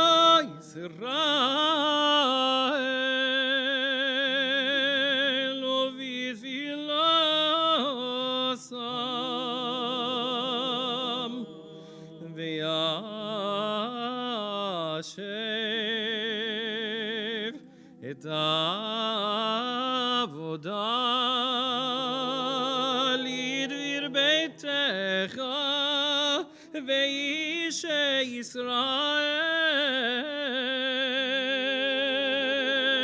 ותפילתם באהבה תקבל ברצון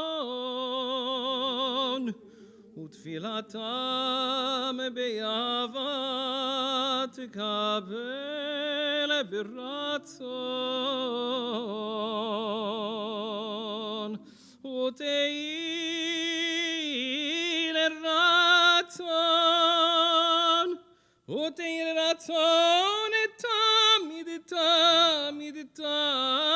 תמיד עבודת ישראל עמך עבודת ישראל עמך תקבל ברצון ותהי לרצון תמיד עבודת ישראל עמך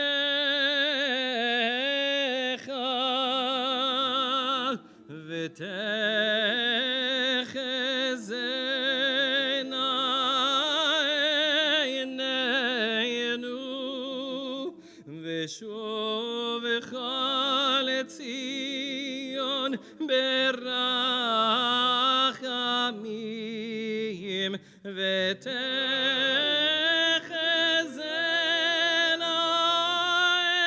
עינינו בשובך לציון ברחמים ברוך אתה אדוני המחזיר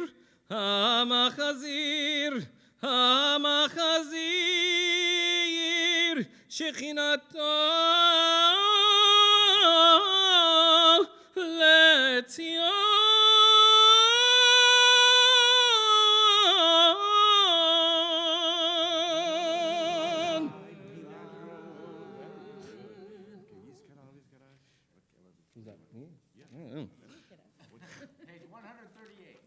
יתגדל ויתקדש שמי רבה בעלמא דברה קירותי וימליך מלכותי בחייכון ומכון ובחיי לכל בית ישראל בגלו בזמן קריב ויאמרו אמן יהי שמי רבה מבורך לעולם ולעולמי עולמיה ברך וישבח ויתבואה ודרומה ונעשה ודדר ודלי ודרש מדי קודשה בריחו לעילה מכל ברכתה ושירתה תושבחתה ונחמתה דאמירן בעלמה ויאמרו תתקבל צלותון ובאותון לכל ישראל קודם ובאון וישמע ויאמרו יש שלום רב מן שמיה וחיים עלינו ועל כל ישראל ויאמרו עושה שלום במרומיו ויעשה שלום עלינו ועל כל ישראל ויאמרו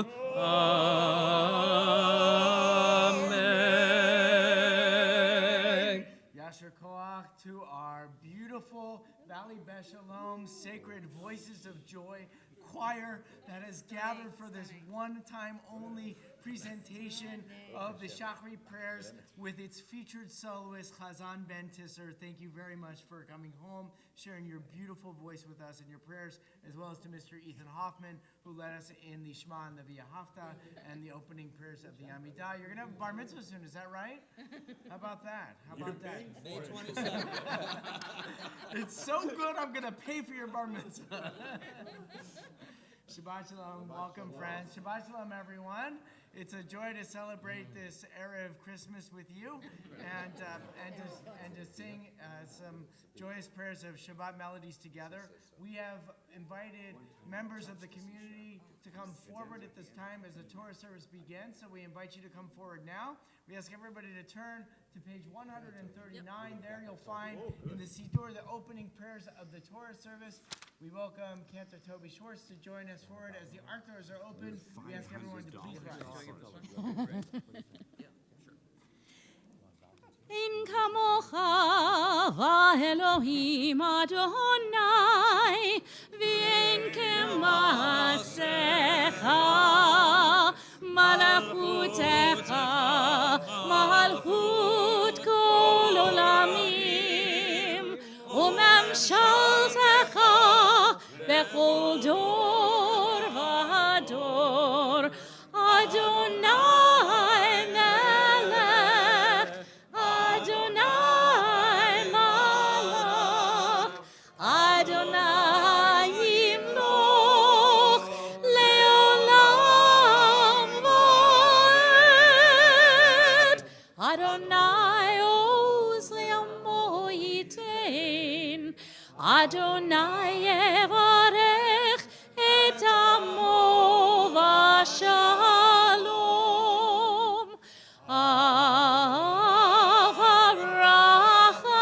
הרחמים, היטיב ברצונך את ציון. תבנה חומות ירושלים, תבנה חומות ירושלים. כי בך לבד בטחנו, מלך עולם ונישא, אדון עולמים. ויהי בנשוא אהרון, ויאמר משה, קומה אדוני, ויפוצו אויביך, וינוסו משנאיך מפניך. כי מציון תצא תורה, כי מציון תצא תורה, ודבר אדוני בירושלים.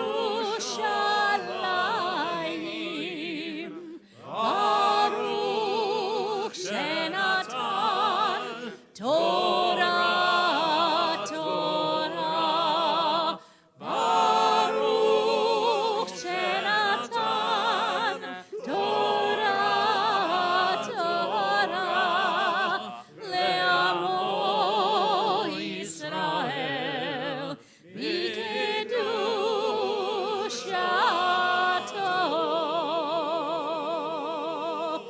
ברך שלמי דמרי עלמא.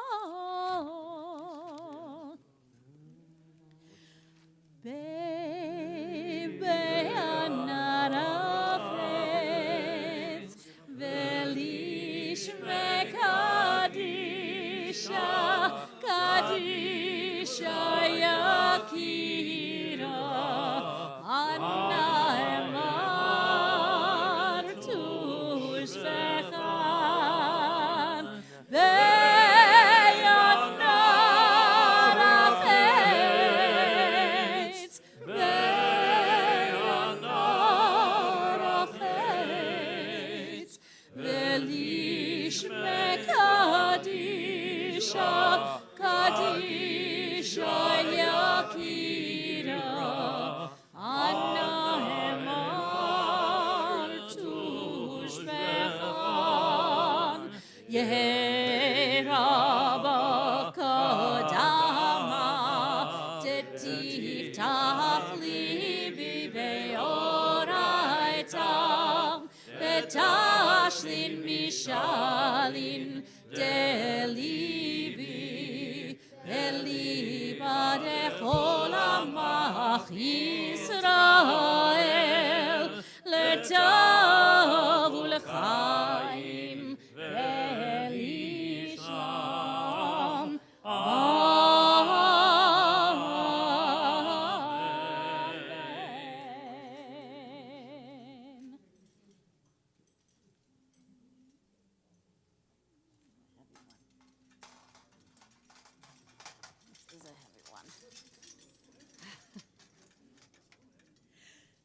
Shema Yisrael Adonai Eloheinu Adonai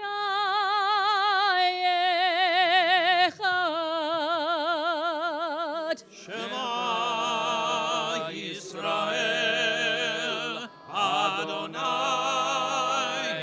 Eloheinu Adonai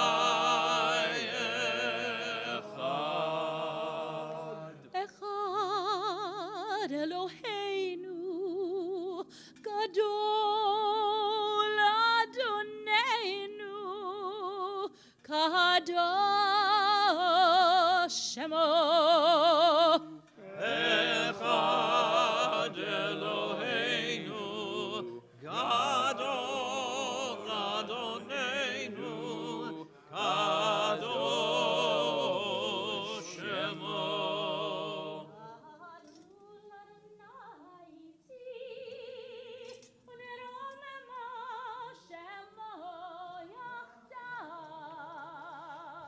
Lecha Adonai Hagedola v'Hagevora Tiferet והנצח וההוד כי כה בשמיים ובארץ כי כה בשמיים ובארץ לך אדוני הממלכה והמתנשא לכל ראש רוממו Romemu רוממו Romemu Adonai Eloheinu והשתחוו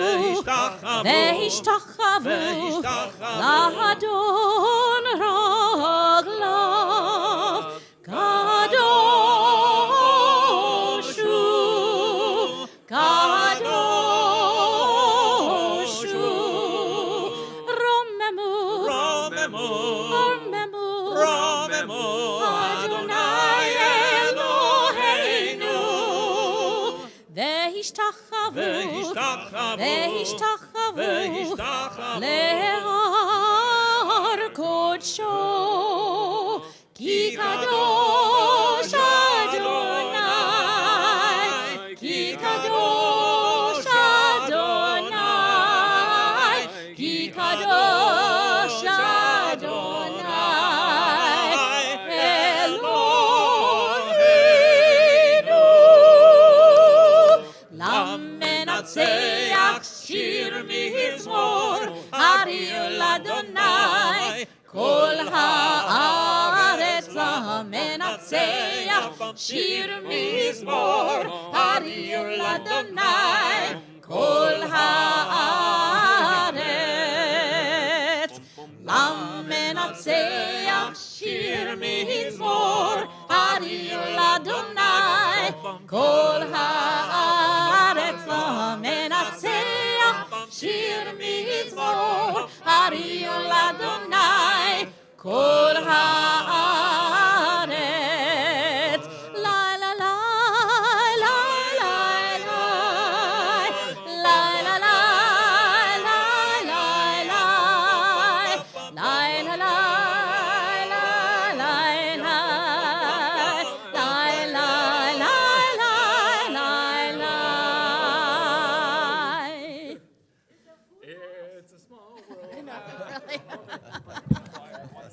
The Norman choir?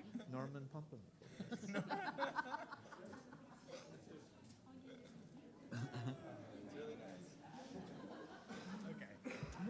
Shabbat shalom, everyone. Take your seats as the Torah is rested.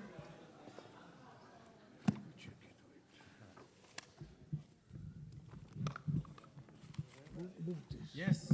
Shabbat shalom. Shabbat shalom, everybody. Good morning.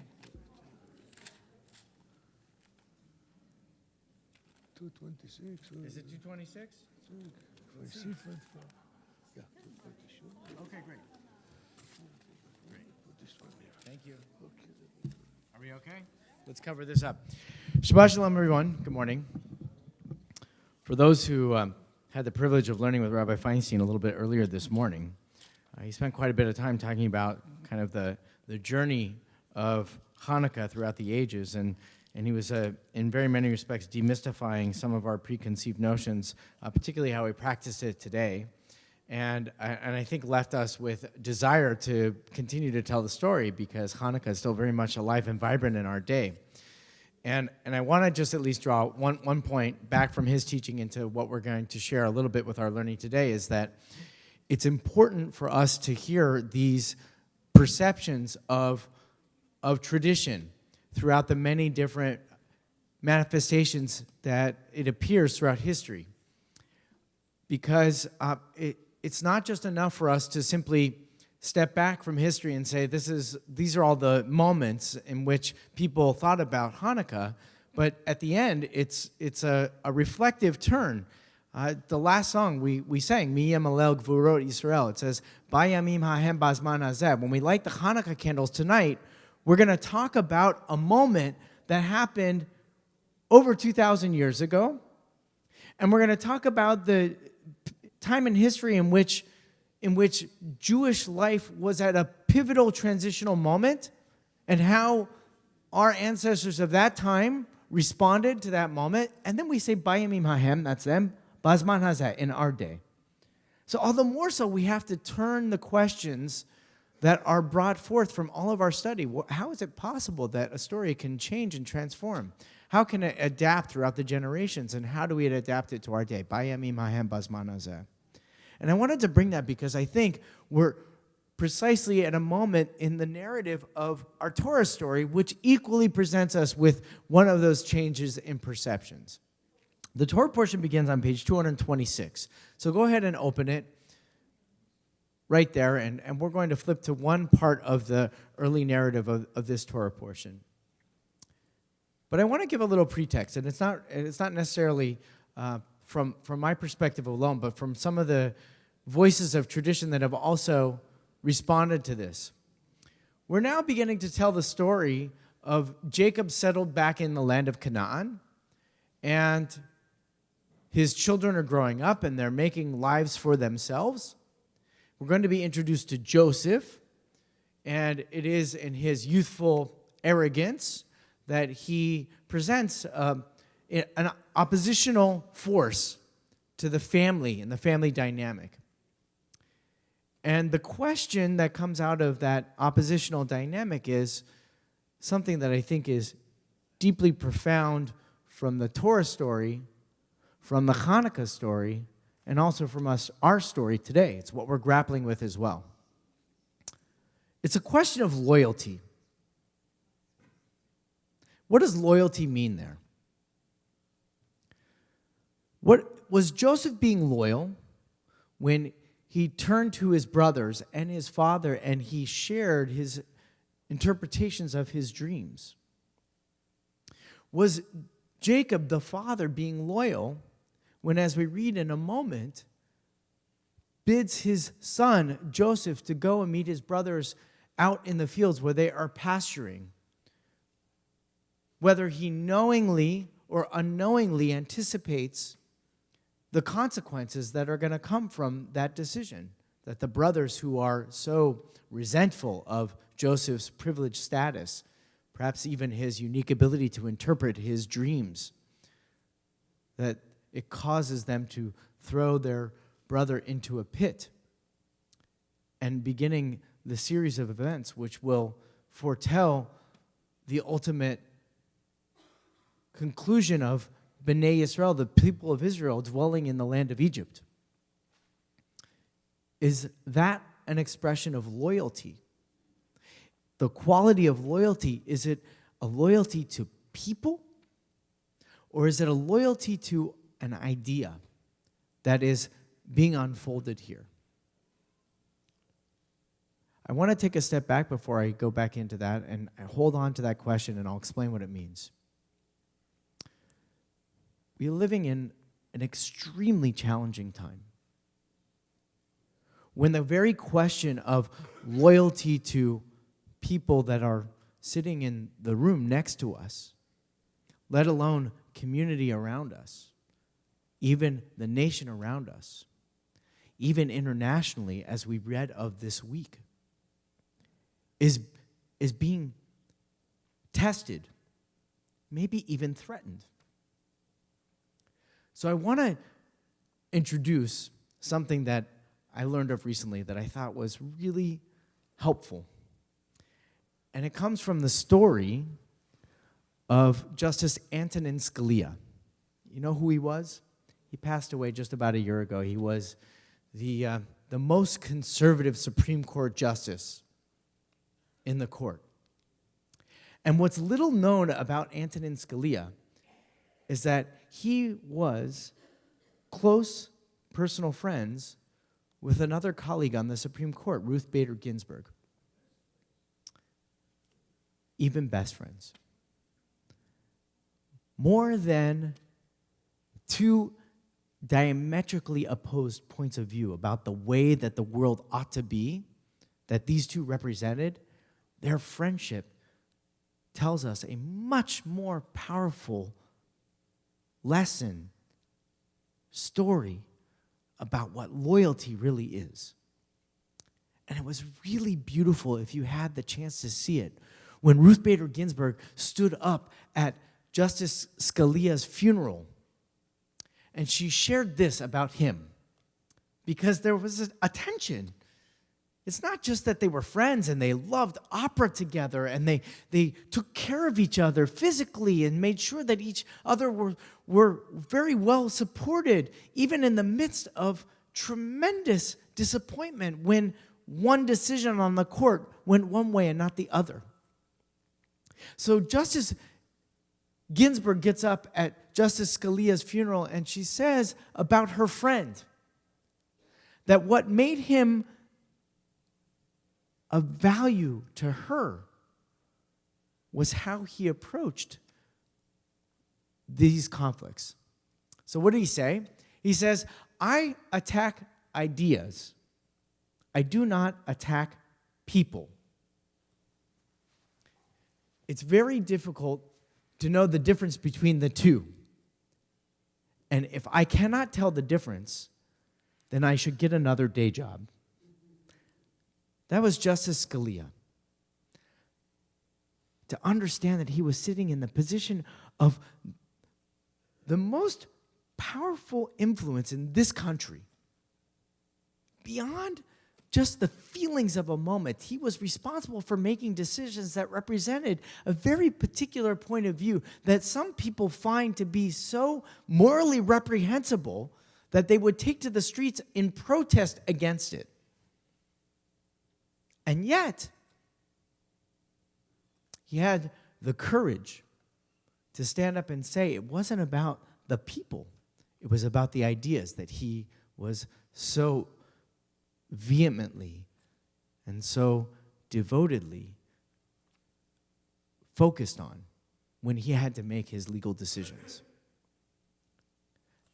That's a question of loyalty that I think we need to hear more of in our day, right now. Go back into the Torah with me, because it's right there too. We're telling the story of Jacob and Joseph and the brothers, and Joseph is this flaunting, audacious, arrogant showman. They even make a Broadway play about him. And the brothers hate him. They don't hate his ideas, they hate him. And Joseph comes and even talks to his parents and says, you're going to bow down to me. And while hatred isn't the word, there is a separation there. Now, what's important to know about Jacob in this moment is, and it's important that we read this story, is what happens just before this. We can't forget what just happened to Jacob. Do you remember what just happened to Jacob last week? He thought that he was going to meet his brother in a field and his brother was going to kill him. You know what we met in Jacob last week? We thought that he was going to come back into the land of Canaan and he was going to find friends, and his daughter Dinah was taken by force by one of the local tribes. And his two sons, Shimon and Levi, take arms and sneak in surreptitiously into the tribe of Shechem and slaughter all the men. And Jacob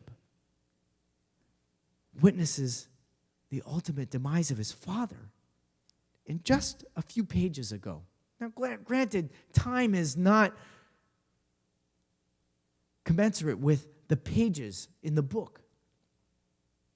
But we turn the page and we tell the story of Jacob. He's carrying this tremendous burden.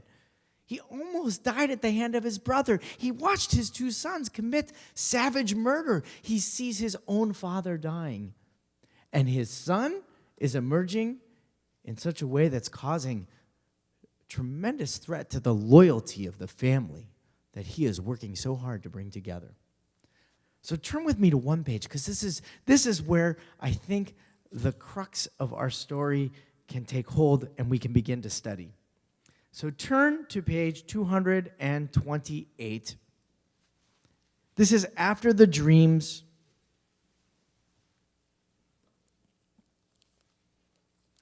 You always know that one time, as you see it in verse 12, one time is meant to transport us from the chronology of history into a place of eternal questioning. One time. We don't know exactly when this happens, but it happens. So let's read.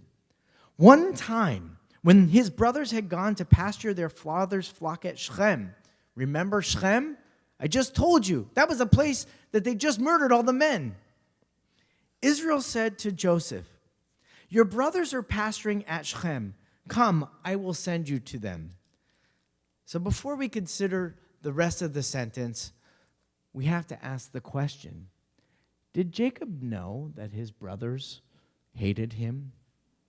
Was Jacob sending Joseph deliberately into a situation where his brothers could cause him harm? Was his father betraying the loyalty that parents have to have for their children in protecting them, safeguarding them from any threat, even if it comes from the most intimate circles of the family? The voices of tradition are at odds about this. On the one hand, we're going to hear the stories of Rashi and one of the great medieval commentators, Rabbi David Kimchi, and they're going to say to us that Jacob had no idea what was going to happen next. And then we read the text itself. What are we reading here? At Shechem, there was an episode not too long ago that was the site of terrible destruction and violence. And then, not even just a few verses ago, the father's remembering that Joseph is interpreting dreams that make his brothers hate him. How could Jacob not know that he was sending his son into something incredibly dangerous? Now here's the rest of the sentence. Read with me what happens. He answered, "I am ready." Hineni. Now we tell this story and we think that Joseph is innocently going out into the fields and going to meet his brothers, and his brothers have designed and devised a consequence to their brother's arrogance by throwing him into the pit, and he has no idea. But if you read this carefully, maybe Joseph knew exactly what was going to happen. I am ready. And he said to him, that would be Jacob to Joseph, "Go and see how your brothers are and how the flocks are faring, and bring me back word." So he sent him from the valley of Hebron. Now we'll keep on reading the story. It'll be the Torah that we read today, and we know the outcome, as we've already told you. It feels like the pivotal moment in the story is when the brothers throw Joseph in the pit, but I want to suggest to us as we begin reading, this is the pivotal moment. The pivotal moment is when Joseph says, "Hineni." The pivotal moment is when the father Jacob says, go to your brothers and see how they're faring. The pivotal moment is the question when loyalty between father and son, between brothers, between communities, between societies is in the balance. And when that loyalty is hanging in the balance, how we respond becomes of great concern to us. We're reading this story because it is telling us precisely what loyalty can and ought to mean. So as we study the text, we have to ask ourselves, to what are we loyal? And to what would we put our loyalty on the line? Think about Antonin Scalia. He doesn't attack people, he attacks ideas. His loyalty is to the idea. So too, as we begin our studies, as we read this text, as we journey forth and ask ourselves that question, in this moment, in this day, to what will we remain loyal and to what will we defend that loyalty for against all threats? When we can answer that question, we too may say, Hineni, I'm ready. Here's the last piece, just to keep in mind. The prophecy is, in the story of Abraham, that the children are going to journey down into Egypt and they are going to experience tremendous adversity. And then they are going to emerge as this free and covenanted and blessed people. That's the prophecy.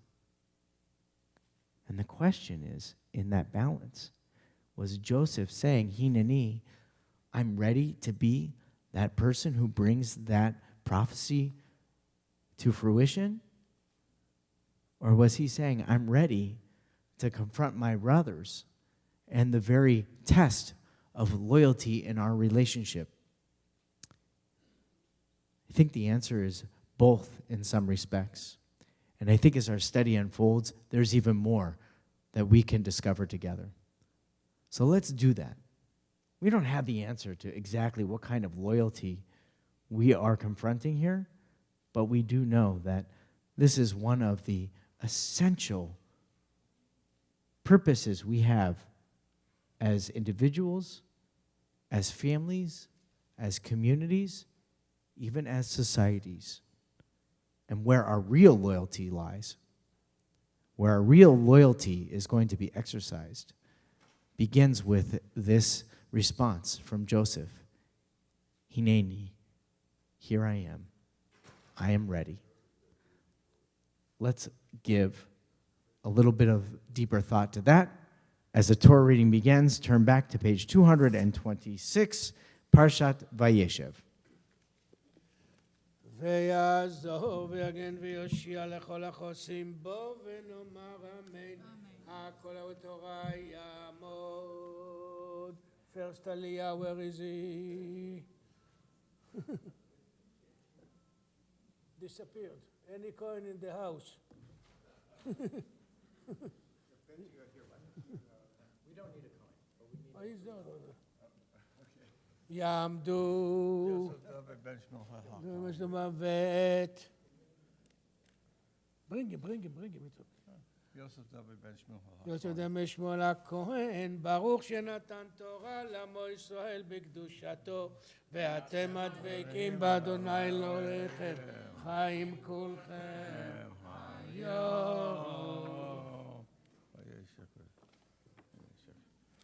ברכו את אדוני המבורך. ברוך אדוני המבורך לעולם. ברוך אדוני המבורך לעולם ועד. ברוך אתה אדוני אלוהינו מלך העולם אשר בחר בנו מכל העמים ונתן לנו את תורתו. ברוך אתה אדוני נותן התורה. אמן. וישב יעקב בארץ מגורי אביו, בארץ כנען. אלה תולדות יעקב. יוסף בן 17 שנה היה רואה את אחיו בצאן, והוא נער את בני בלהה ואת בני זלפה נשי אביו, ויבא יוסף את דיבתם רעה אל אביהם, וישראל אהב את יוסף מכל בניו, כיוון זקונים הוא לו, ועשה לו כתונת פסים. ברוך אתה אדוני אלוהינו מלך העולם, אשר נתן לנו תורת אמת, וחיי עולם נטע בצלחנו. ברוך אתה אדוני נותן התורה. יעמוד שלמה בן סימן טוב לעלייה שנייה. ברכו את אדוני המבורך. ברוך אדוני ברוך אדוני המבורך לעולם ועד. ברוך אתה אדוני אלוהינו מלך העולם, אשר בחר בנו מכל העמים ונתן לנו את תורתו. ברוך אתה אדוני נותן התורה. אמן. ויראו אחיו, כי אותו אהב אביהם מכל אחיו, וישנאו אותו, ולא יכלו דברו לשלום. ויחלום יוסף חלום, ויגד לאחיו, ויוסיפו עוד שנאו אותו. ויאמר עליהם שמעונה, החלום הזה אשר חלמתי, והנה אנחנו מעלמים עלומים בתוך השדה, והנה קמה אלומתי וגם ניצבה, והנה תסובנה אלומותיכם ותשתחוונה לאלומתי. ברוך אתה אדוני אלוהינו מלך העולם, אשר נתן לנו תורת אמת, וחיי עולם נטע בתוכנו. ברוך אתה אדוני נותן התורה. אמן. יעמוד third עלייה.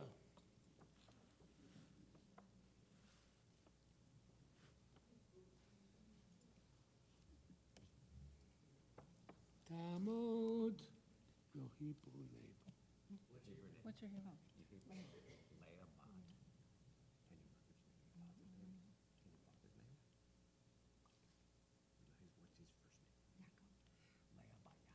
לאה בת יעקב לעלייה השלישית.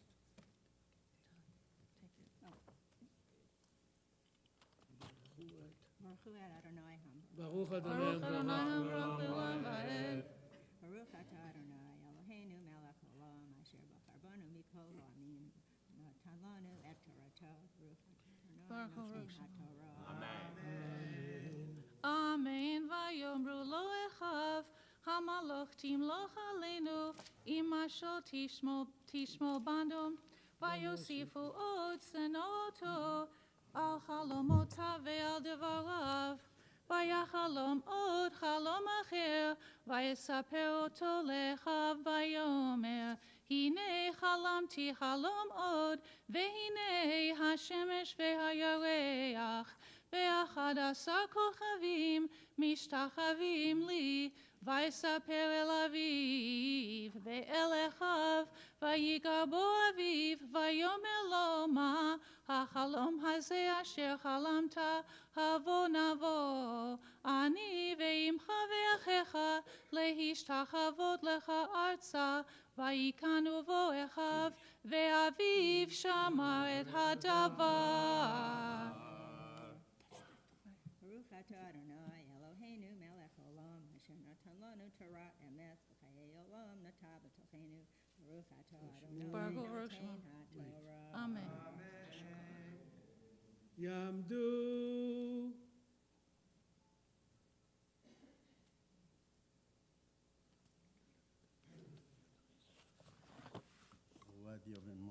עובדיה בן משה ואת רבקה בת שרה לעלייה רביעית. ברכו את אדוני המבורך. ברוך אדוני ברוך לעולם ועד. ברוך אדוני המבורך לעולם ועד. ברוך אתה אדוני אלוהינו מלך העולם, אשר בחר בנו מכל העמים ונתן לנו את תורתו. ברוך אתה אדוני נותן התורה. Bottom of page 228. אמן. וילכו אחיו לראות את צאן אביהם בשכם. ויאמר ישראל אל יוסף, הלא אחיך רואים בשכם, לך ואשלחך עליהם. ויאמר לו, הנני. ויאמר לו, לך נא ראה את שלום אחיך ואת שלום הצאן, והשיבני דבר, וישליכהו בעמק חברון, ויבוא שכמה. ברוך אתה אדוני אלוהינו מלך העולם, אשר נותן לנו תורת אמת, וחיי עולם נוטע בתוכנו. ברוך אתה אדוני נותן התורה. יעמדו יעקב ברוך בת אברהם ושרה, אשר ברוך בן משה לעלייה חמישית. ברכו את אדוני המבורך. ברוך אדוני המבורך לעולם ועד. ברוך אדוני המבורך לעולם ועד.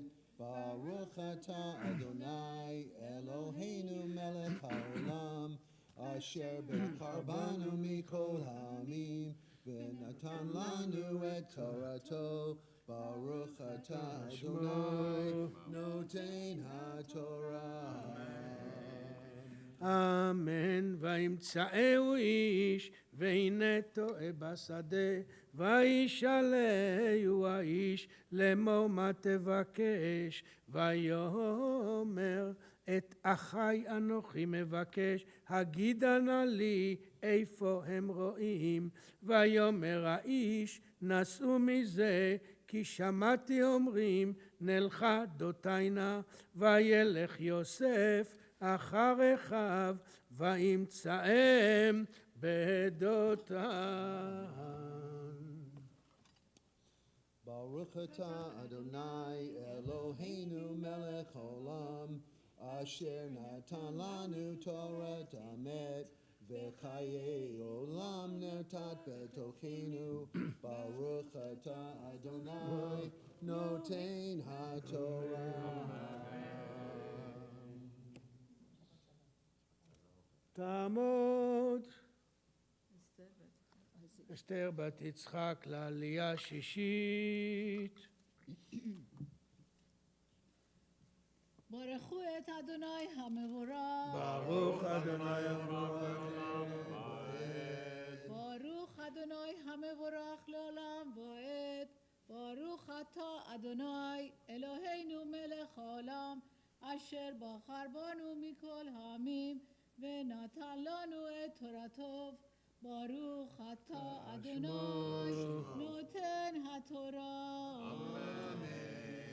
אמן. ויראו אותו מרחוק, ובטרם יקרב עליהם, ויתנכלו אותו לעמיתו. ויאמרו איש אל אחיו, הנה בעל החלומות על הזה בא, ועתה לכו ונהרגהו, ונשליכהו באחד הבורות. ואמרנו חיה רעה אכלתו, ונראה מה יהיו חלומותיו. וישמע ראובן ויצילהו מידם, ויאמר לא נקנו נפש.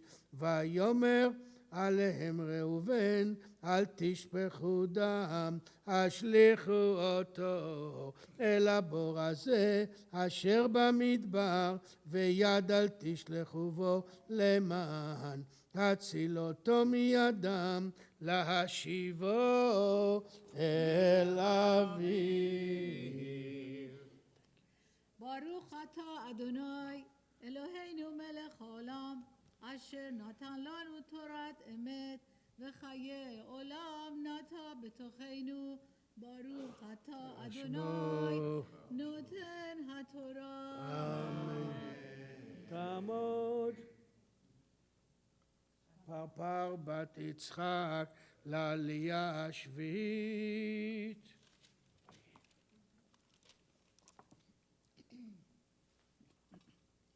ברכו את אדוני המבורך. ברוך אדוני המבורך לעולם ועד. ברוך אדוני המבורך לעולם ועד.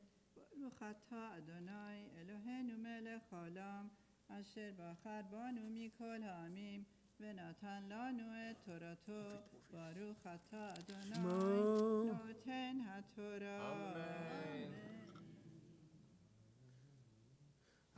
אמן. ויהי כאשר בא יוסף אל אחיו, ויפשיטו את יוסף, את כותנתו, את כתונת הפסים אשר עליו, ויקחו, וישליכו אותו הבורה, והבורק אין בו מים, וישבו לאכול לחם, ויישאו עיניהם, ויראו, והנה אורחת ישמעאלים באה מגלעד, וגמליהם נוסעים, נכות וצריבלות הולכים להוריד מצרימה. ברוך אתה אדוני אלוהינו מלך העולם, אשר נתן לנו תורת אמת, וחיי עולם נטע בתוכנו. ברוך אתה אדוני נותן התורה. אמן. יתגדל ויתקדש שמי רבה, בעולמא דברה חירותי, וימליך מלכותי, בחייך וביומך ובחיי דכל בית ישראל, בגלה ובזמן קריב, ואמרו אמן. יהי שמי רבה מבורך, לעולם ולעולמי עולמיה. יתברך וישתבח, ויתפאר ויתרומם ויתנשא, ויתהדר ויתעלה, ויתהלל שמי דקודשה. לילה מן כל ברכתה ושירתה, תושבחתה ונחמתה, דמירן בעולמה, ואמרו אמן. יעמוד בן ציון בן שמואל וגיטל, מפטיר חזק חזק. ברכו את אדוני המברך. ברוך אדוני המבורך לעולם ועד. ברוך אדוני המברך לעולם ועד. ברוך אתה אדוני אלוהינו מלך העולם, אשר בחר בנו מכל העמים ונתן לנו את תורתו. ברוך אתה אדוני נותן התורה. The maftir you find on page 244, bottom of the page, page 20. אמן. ויהי ביום השלישי, יום הולדת את פרעה, ויעש משתה לכל עבדיו, ויישא את ראש שר המשקים, ואת ראש שר האופים בתוך עבדיו, וישב את שר המשקים על משקהו, ויתן הכוס על כף פרעה, ואת שר האופים תלה, כאשר פתר להם יוסף, ולא זכר שר המשקים את יוסף, וישכחהו. ברוך אתה אדוני אלוהינו מלך העולם, אשר נתן לנו תורת אמת, וחיי עולם נטע בתוכנו. ברוך אתה אדוני נותן התורה. יעמדו המגביה והגוללת, please rise. Rise as the Torah is lifted and presented to the community.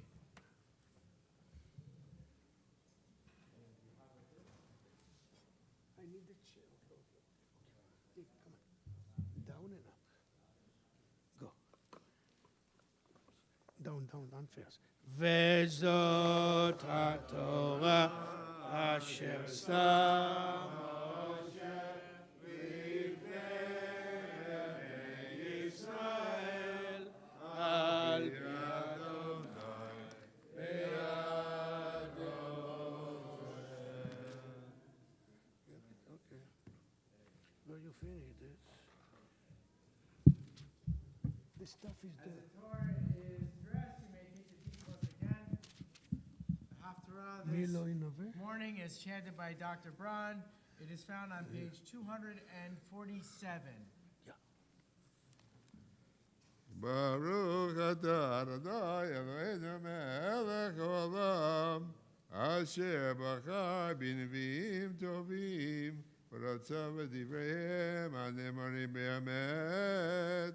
Baruch atah Adonai, הבוקר בתורה ובמשה עבדו, ובישראל עמו, ובנביאי האמת וצדק.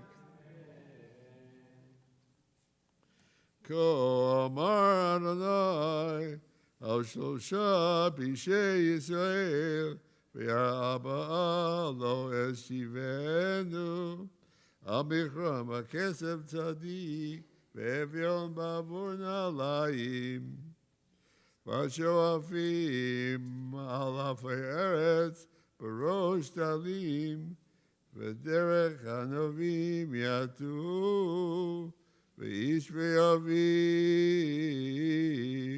ילכו אל הנערה, למען חלל את שם קודשי. והבגדים חבלים יטו אצל כל מזבח, ויין אנושים ישתו בית אלוהיהם. ואנוכי השמרתי את אמורי מפניהם, אשר כגובה ארזים גבוה, וחסון הוא כעלונים, ואשמיד פריו ממעל, ושורשיו מתחת. ואנוכי העליתה אתכם מארץ מצרים, והוליך אתכם במדבר 40 שנה, לרשת את ארץ האמורי. ויקים מבניכם לנביאים, ובין בחוריכם לנזירים. אף אין זאת בני ישראל נאום אדוני. ותשקו את הנזירים יין, והנביאים ציוויתם לאמור, לא תנבאו. הנה אנוכי מעיק תחתיכם, כאשר תעיק העגלה המלאה על האמיר. ועבד מנוס מקל, וחזק לא יאמץ כוחו, וגיבור לא ימלא את נפשו.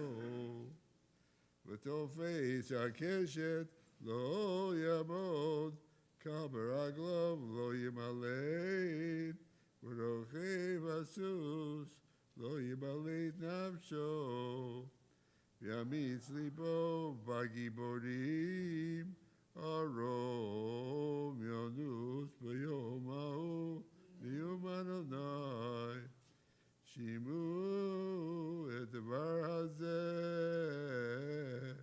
אשר דיבר אדוני עליכם בני ישראל, על כל המשפחה אשר עליתי מארץ מצרים לאמור.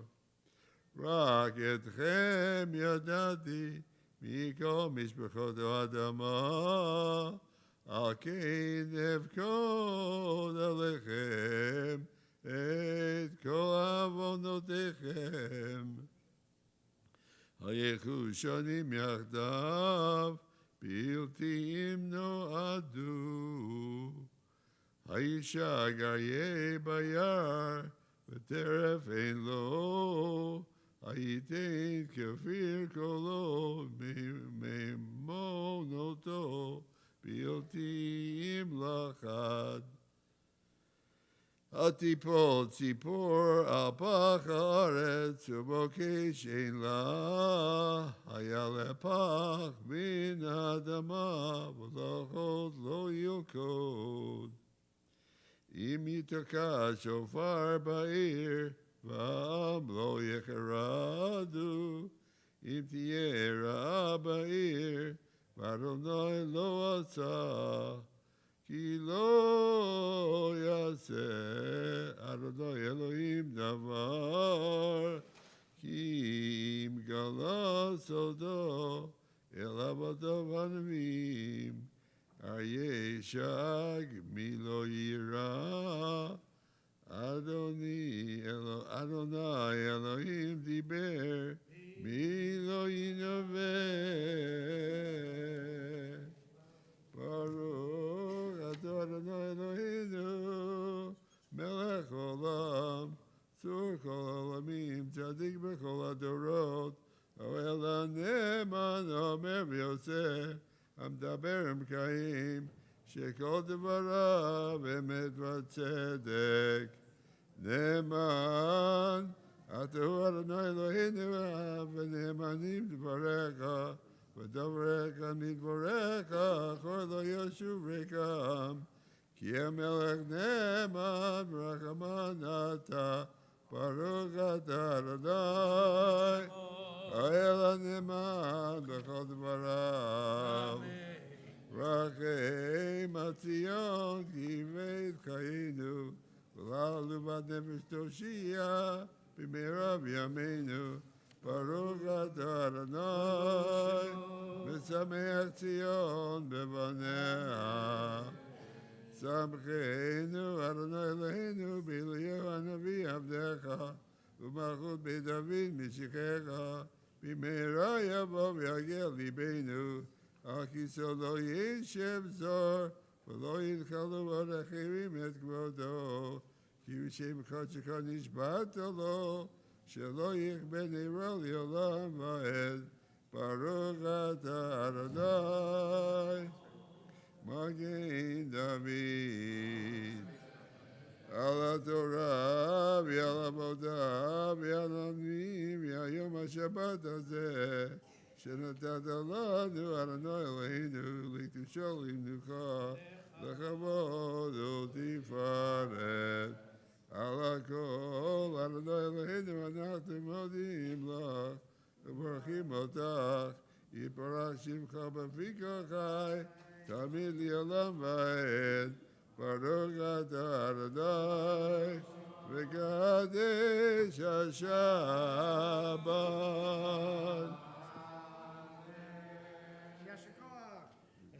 Beautiful. We've just been uplifted by words of tradition and sweet melodies. They bring us to this elevated place to make the most significant announcement. If your car license plate is 7AUA317 and you drive a nice Honda, it looks like a Civic or an Accord sedan, if that is your car, we need you to move it because it is actually blocking the driveway of the parking lot. So that is 7AUA317 Honda Civic Accord blocking the parking lot. Thank you very much. May not be in here, so see Mario right there. He'll help you out. Yeshkoach, Dr. Braun. To go from there to the next, how do we do that? Is to know that we have the honor of celebrating the coming new month of Tevet on page 150 in our Siddur. It is our privilege to ask everyone to rise, call forward our circle of chazanim to chant the new blessing of the new month. Once again, on page 150, we rise.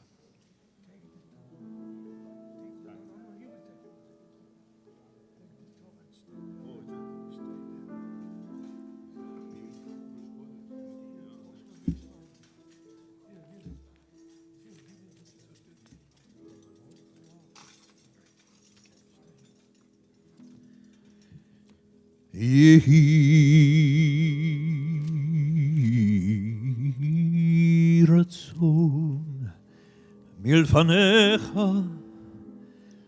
אדוני אלוהינו ואלוהי אבותינו, שתחדש עלינו את החודש הזה לטובה ולברכה.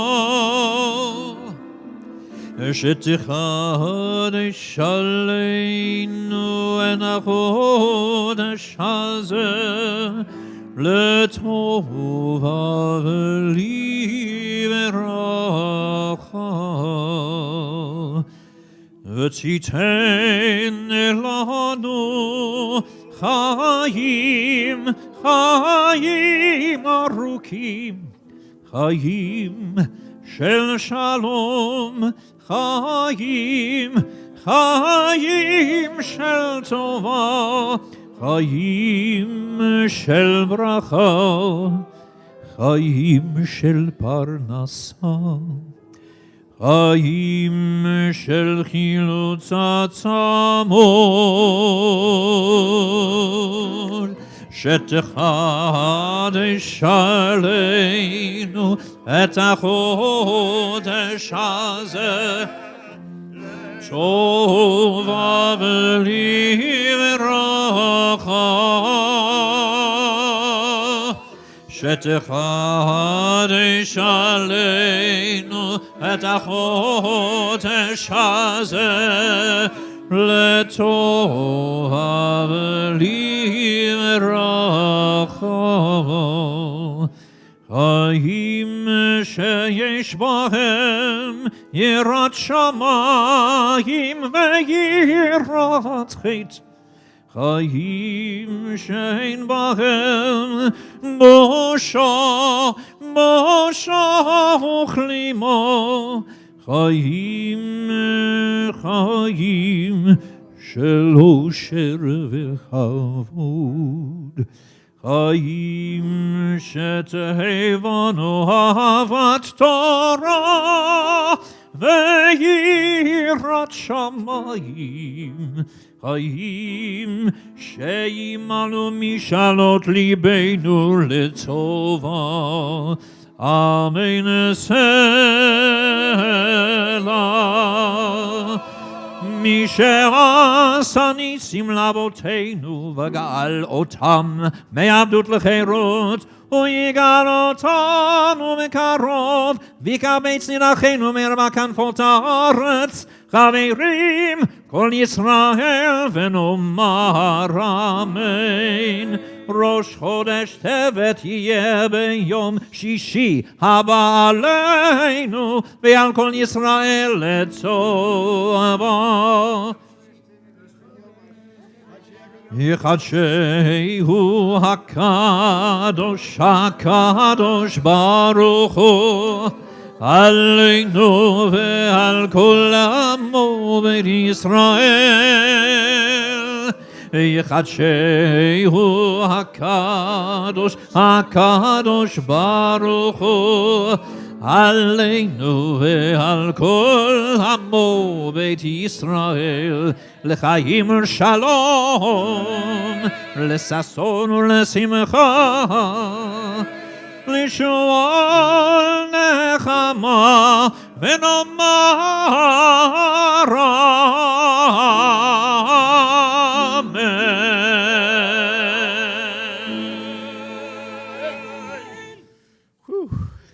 Please take your seats.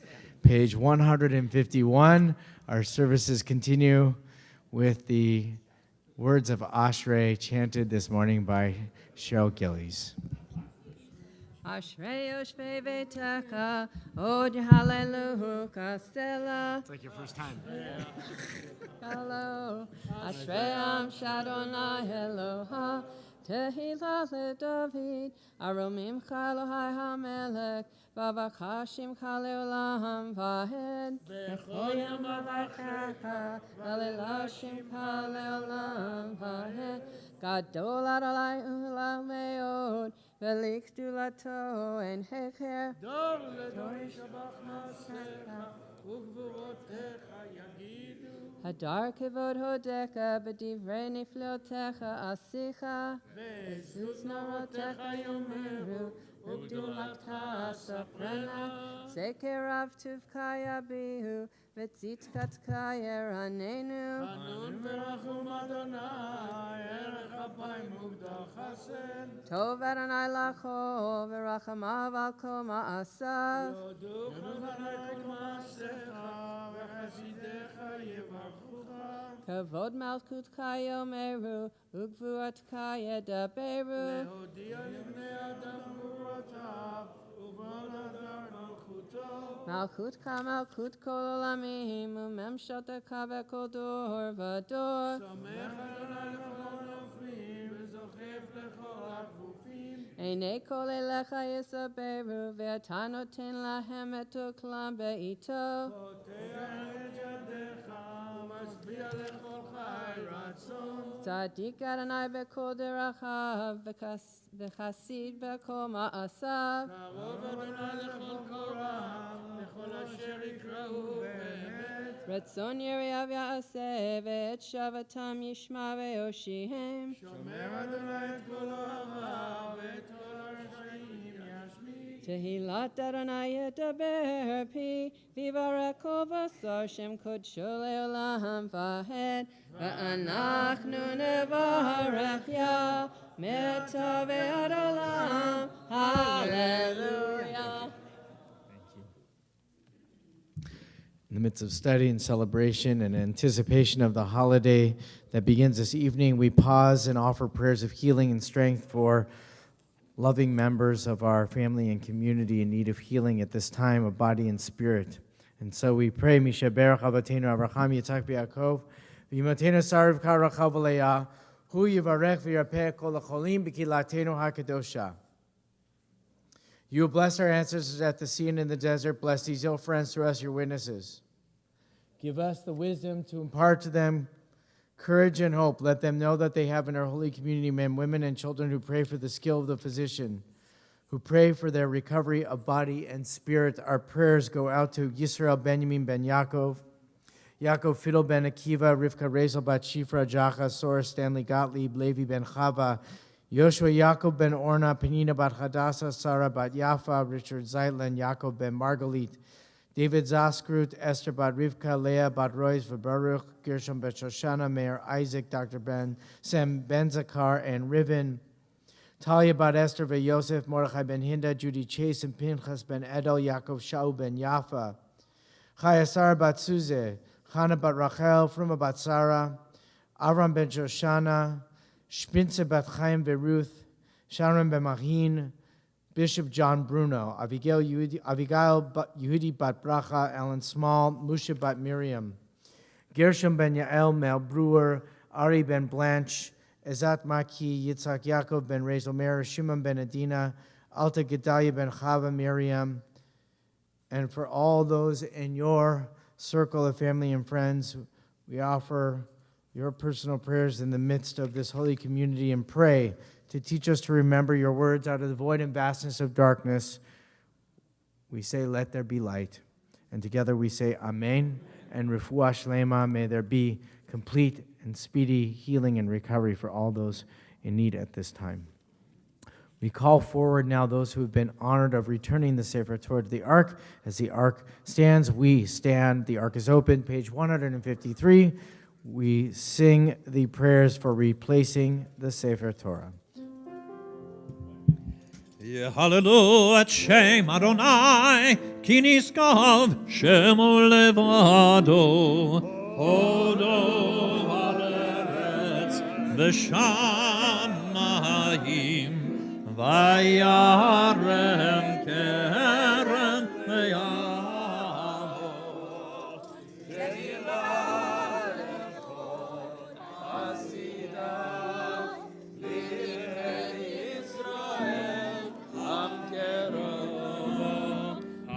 Hallelujah, hallelujah. Mizmor leDavid, Havul Adonai b'ne'elim, Havul Adonai kavod va'oz, Havul Adonai kevod shemo, Hishtachavo l'Adonai behadrat kodesh. Kol Adonai al hamayim, el hakavod hirim, Adonai al mayim rabim. Kol Adonai ba'koach, Kol Adonai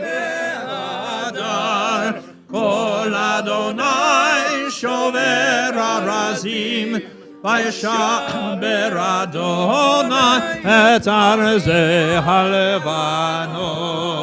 הלבנון. וירקידם כמו עגל, לבנון וסיריון כמו בן רמים.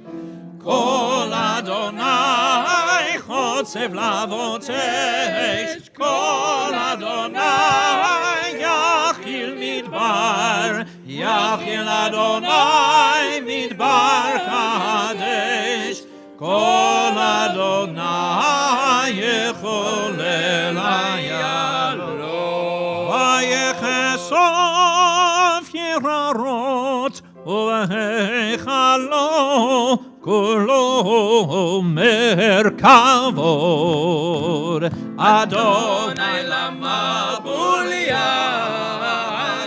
וישב אדוני מלך לעולם, אדוני עוז לעמו ייתן, אדוני יברך את עמו ושלום, ובנוחו יאמר עץ חיים היא למה חזיקים בה ותומכיה מאושר דרכיה דרכי נועם וכל נתיבותיה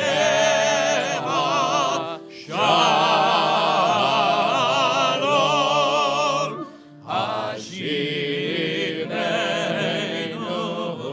אדוני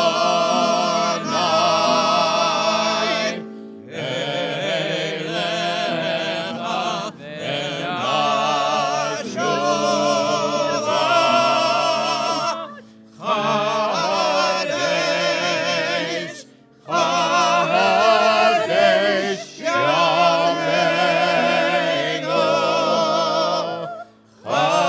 חדש ימינו, חדש ימינו כקדם.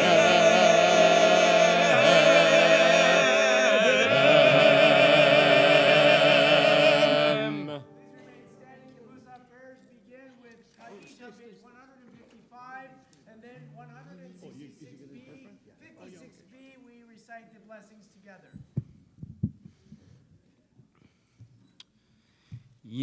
יתגדל ויתקדש שם רבה, בעלמא דברך חירותי וימליך מלכותי, ויצמח פורקנה ויקרב משיחה, בחייכון וביומכון ובחיי דכל בית ישראל, בעגלה ובזמן קריב ואמרו אמן. יהא שמי רבה מברך לעולם ולעולמי עלמיה, יתברך וישתבח ויתפאר ויתרומם ויתנשא ויתהדר ויתעלה ויתעלה, שמדקודש בריחו לעילה מכל ברכתה ושירתה, תושבחתה ונחמתה דמירן בעלמה ואמרו אמן. לה לה לה לה לה לה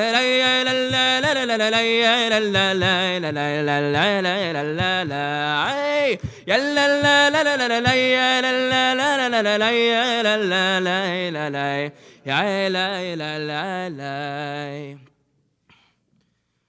Baruch atah Adonai Eloheinu ve'Elohei avoteinu Elohei Avraham Elohei Yitzchak ve'Elohei Yaakov Elohei Sarah Elohei Rivka Elohei Rachel Elohei Leah Ha'el Hagadol Hagibor ve'Hanora El Elyon גומל חסדים טובים וקונה הכל וזוכר חסדי אבות ומביא גואל לבני בניהם למען שמו באהבה מלך עוזר ומושיע ומגן ברוך אתה אדוני מגן אברהם ופוקד שרה, אתה גיבור לעולם אדוני, מחיה מתים אתה, רב להושיע, משיב הרוח ומוריד הגשם, מכלכל חיים בחסד, מחיה מתים ברחמים רבים, סומך נופלים ורופא חולים, ומתיר אסורים, ומקיים אמונתו לשני עפר,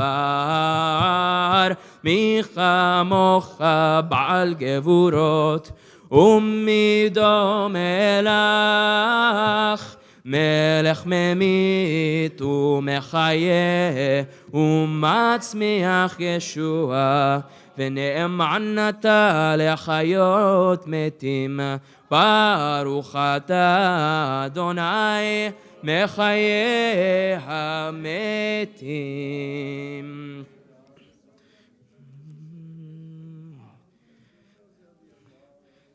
נעריצך ונקדישך כסוד שיח שרפי קודש, המקדישים שמך בקודש, ככתוב על יד נביאך, יעל אלוהי יעל אלוהי יעל אלוהי יעל אלוהי יעל אלוהי יעל אלוהי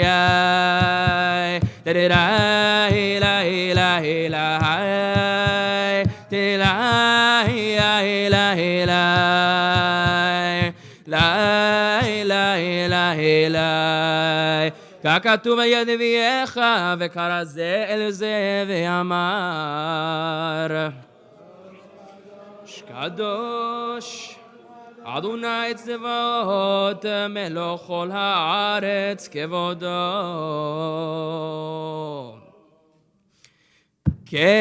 כבודו מלא עולם משרתיו שואלים זה לזה איה איה מקום כבודו לאומתם ברוך יאמרו אי לה לה לה לה לה לה לה תירירה אי לה לה תירירה אי לה לה לה לה תירירה אי לה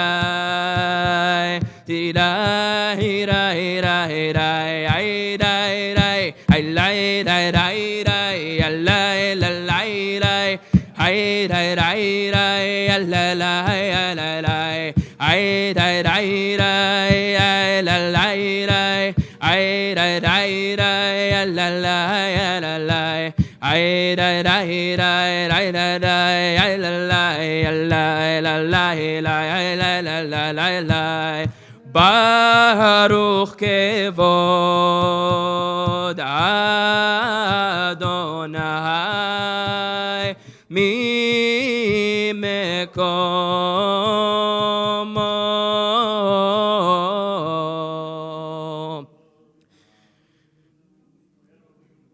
מקומו יפם ברחמים ואחרונם יחד עם שמו ערב בבוקר ויכול יום תמיד פעמיים מאהבה שמה אומרים שמה ישראל אדוני אלוהינו אדוני אחד הוא אלוהינו הוא אבינו הוא מלכנו הוא מושיענו והוא ישמיענו ברחמיו שנדלנה כל חי הוא אלוהינו הוא אבינו הוא מלכנו הוא מושיענו והוא ישמיענו ברחמיו שנדלנה כל חי להיות לכם לאלוהים אני אדוני אלוהיכם ובדברי קודשך כתוב לאמור ימלוך אדוני לעולם אלוהיך ציון לדור ודור הללויה לדור ודור נגיד גודלך ולנצח נצח עם קדושתך נקדיש לדור ודור נגיד גודלך ולנצח נצח עם קדושתך נקדיש ושבחך אלוהינו מפינו לא ימוש לעולם ועד כי אל מלך גדול וקדוש אתה יא אלי אלי אלי אלי יא אלי אלי אלי יא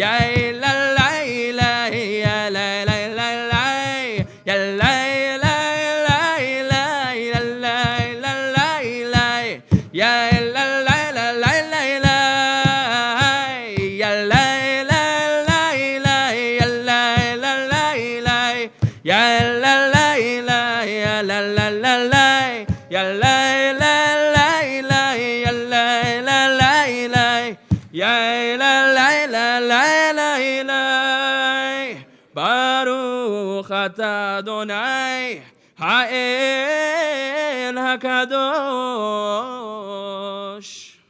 Few moments of silent prayer. At the conclusion of your personal prayers, you may take your seats.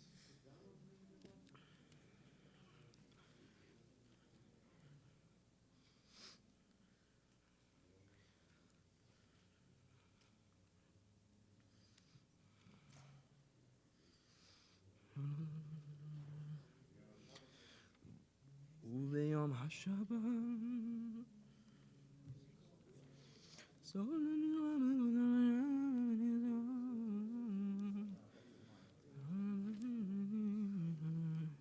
ישמחו מלכות השם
tried to get them to sing more. They want lunch. Page 181, Kaddish Shaveh. יקדל ויקדש שמי רבה, בעלמא דברה חירותי וימלך מלכותי בחיי חונו וימחון ובחיי דחול בישראל בעגלה ובזמן קריב ואמרו אמן. ישמי רבה מבורך, לעולם עליון מעומיה, יתברך. יתברך וישתבח ויפאר ויתרומם מנשא ויתהדר ויתעלה ויתעלה שמי דקודשה לעילה מן כל ברכתה ושירתה תושבחתה ונחמתה תאמירם בעלמא ואמרו תתקבל צלתון ובלטון לכל ישראל כל דם ובהון דבשמיא ואמרו יש למה רבה מן שמיה וחיים עלינו ועל כל ישראל ואמרו עושה שלום במרומיו הוא יעשה שלום עלינו ועל כל ישראל ואמרו אמן.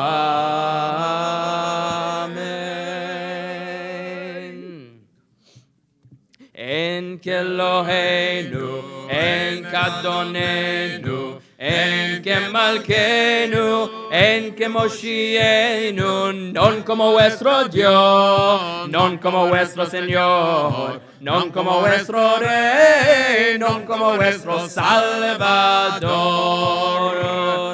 Mi כאלוהינו, mi כאדוננו, mi כמלכנו, mi כמושיענו, Ken como vuestro Dios, Ken como vuestro Señor, Ken como vuestro Rey, Ken como vuestro Salvador. No del Elohenu, no del Adonenu, no del Malkenu, no del Moshienu. Lo haremos a vuestro Dios, lo haremos a vuestro Señor, lo haremos a vuestro Rey, lo haremos a vuestro Salvador. Baruch Elohenu, Baruch Adonenu, Baruch Malkenu, Baruch Moshienu, bendito nuestro Dios, bendito nuestro Señor, bendito nuestro Rey, bendito nuestro Salvador. Atau Eloheinu, Atau Adonenu, Atau Malkenu, Atau Moshienu, tú sos nuestro Dios. Tú sos nuestro Señor, tú sos nuestro Rey, tú sos nuestro Salvador. Atau sheiktiru avotenu lefanecha ektoret asamim la la la la la la la la la la la la la la la la la la.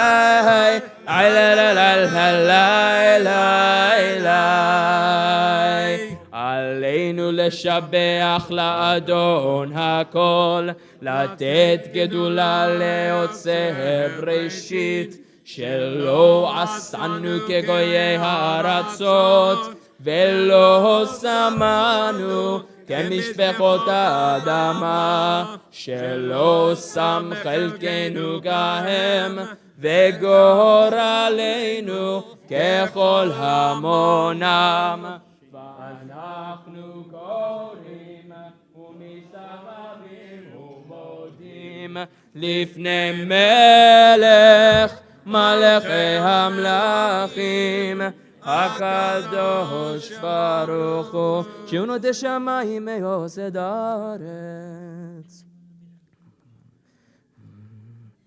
ככתוב בתורתך, אדוני מלוך לעולם ועד, ונאמר, והיה אדוני למלך על כל הארץ, ביום ההוא, ביום ההוא, יהיה אדוני אחד, ושמו, ושמו, ושמו אחד, ושמו אחד.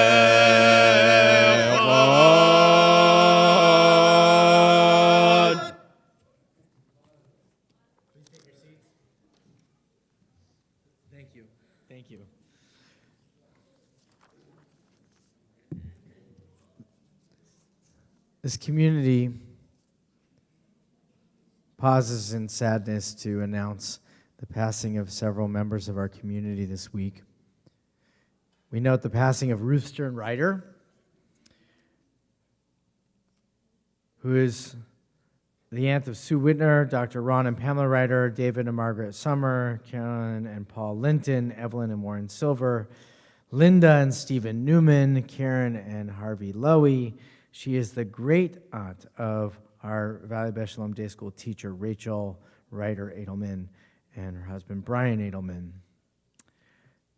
We also note the passing of Charles Shabtai Aroesti, who is the husband of Yonah Aroesti and the father of Eileen Aroesti, Morris Aroesti, and Joey Aroesti. As well, we note the passing of Shana Euster, who's the beloved wife of Lou Euster, mother of Ari, Shalia, Daron, and George. The details of her funeral, memorial service, and burial are forthcoming.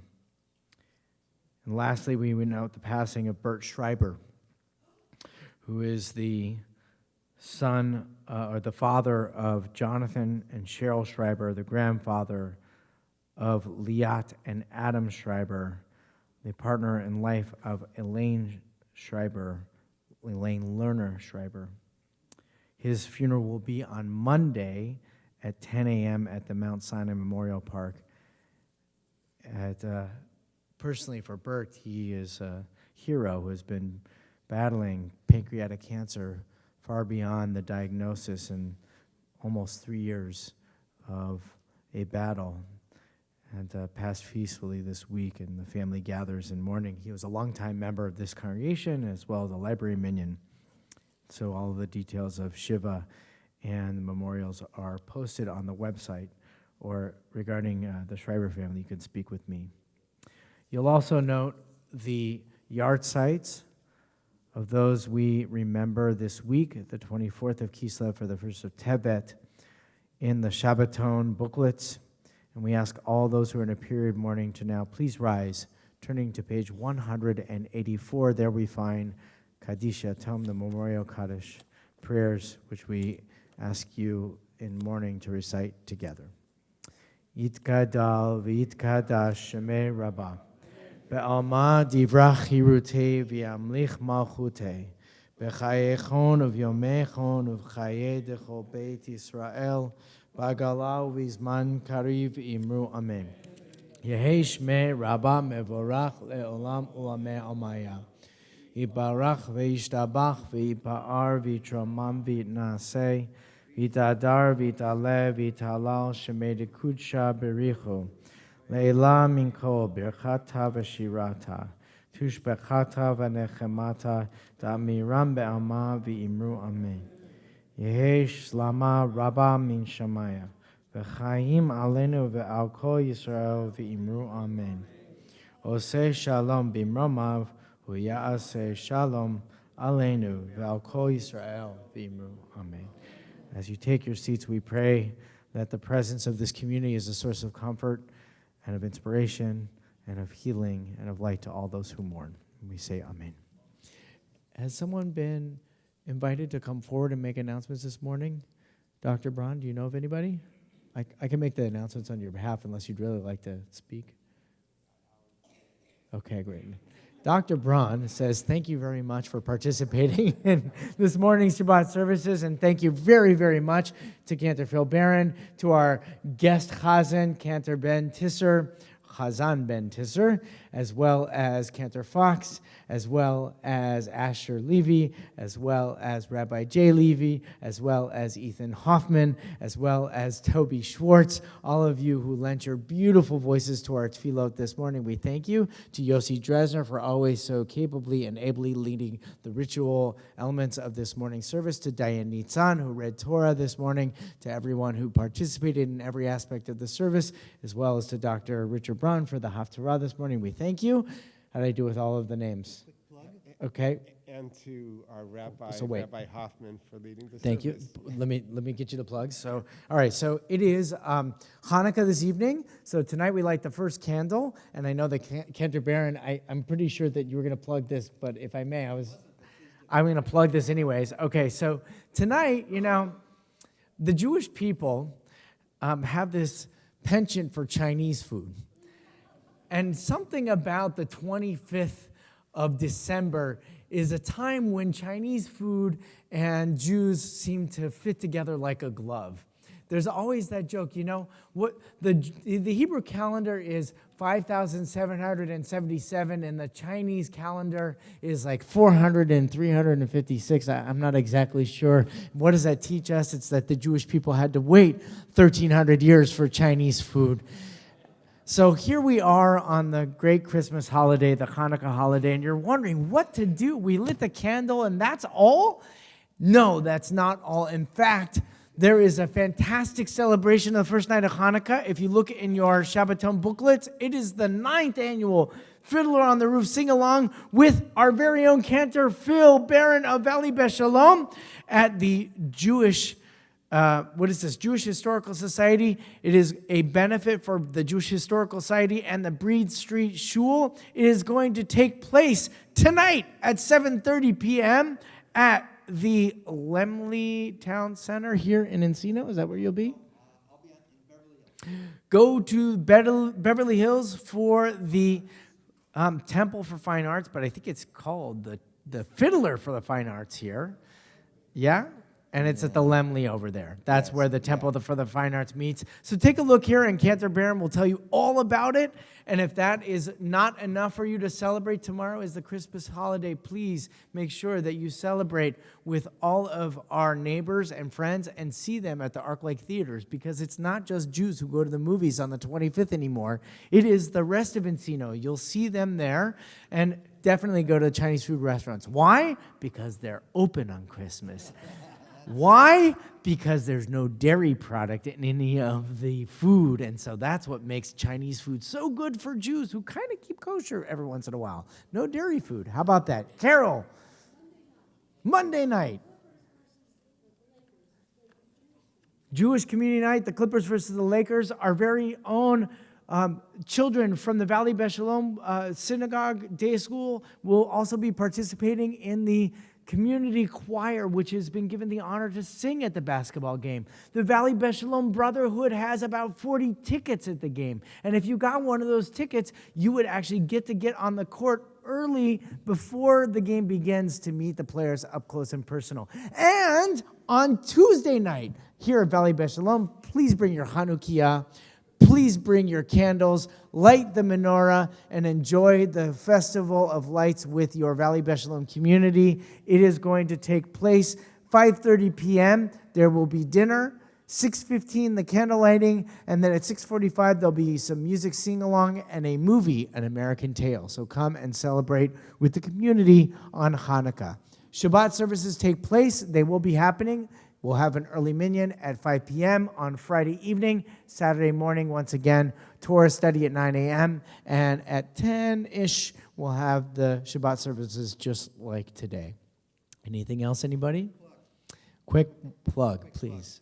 If you loved Cantor Tisser's davening, as I did this Sunday, he is this Thursday, which is before New Year's, a concert in Long Beach of cantorial music and other fun things, and he is in from Highland Park, Illinois, near Chicago, for that purpose. This Thursday, coming up. Thursday concert, okay. So enjoy that, and Kiddush. Great, thank you. We rise, join arm in arm as Shabbat services conclude.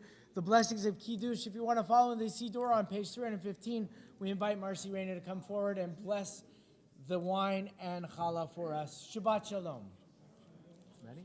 V'shamru b'nei Yisrael et ha-Shabbat, lasot et ha-Shabbat, ledoratam berit olam, beini uvein b'nei Yisrael, oti le'olam, ki sheshet yamim asa Adonai, את השמיים ואת הארץ, וביום השביעי, וביום השביעי, שבת וינפש.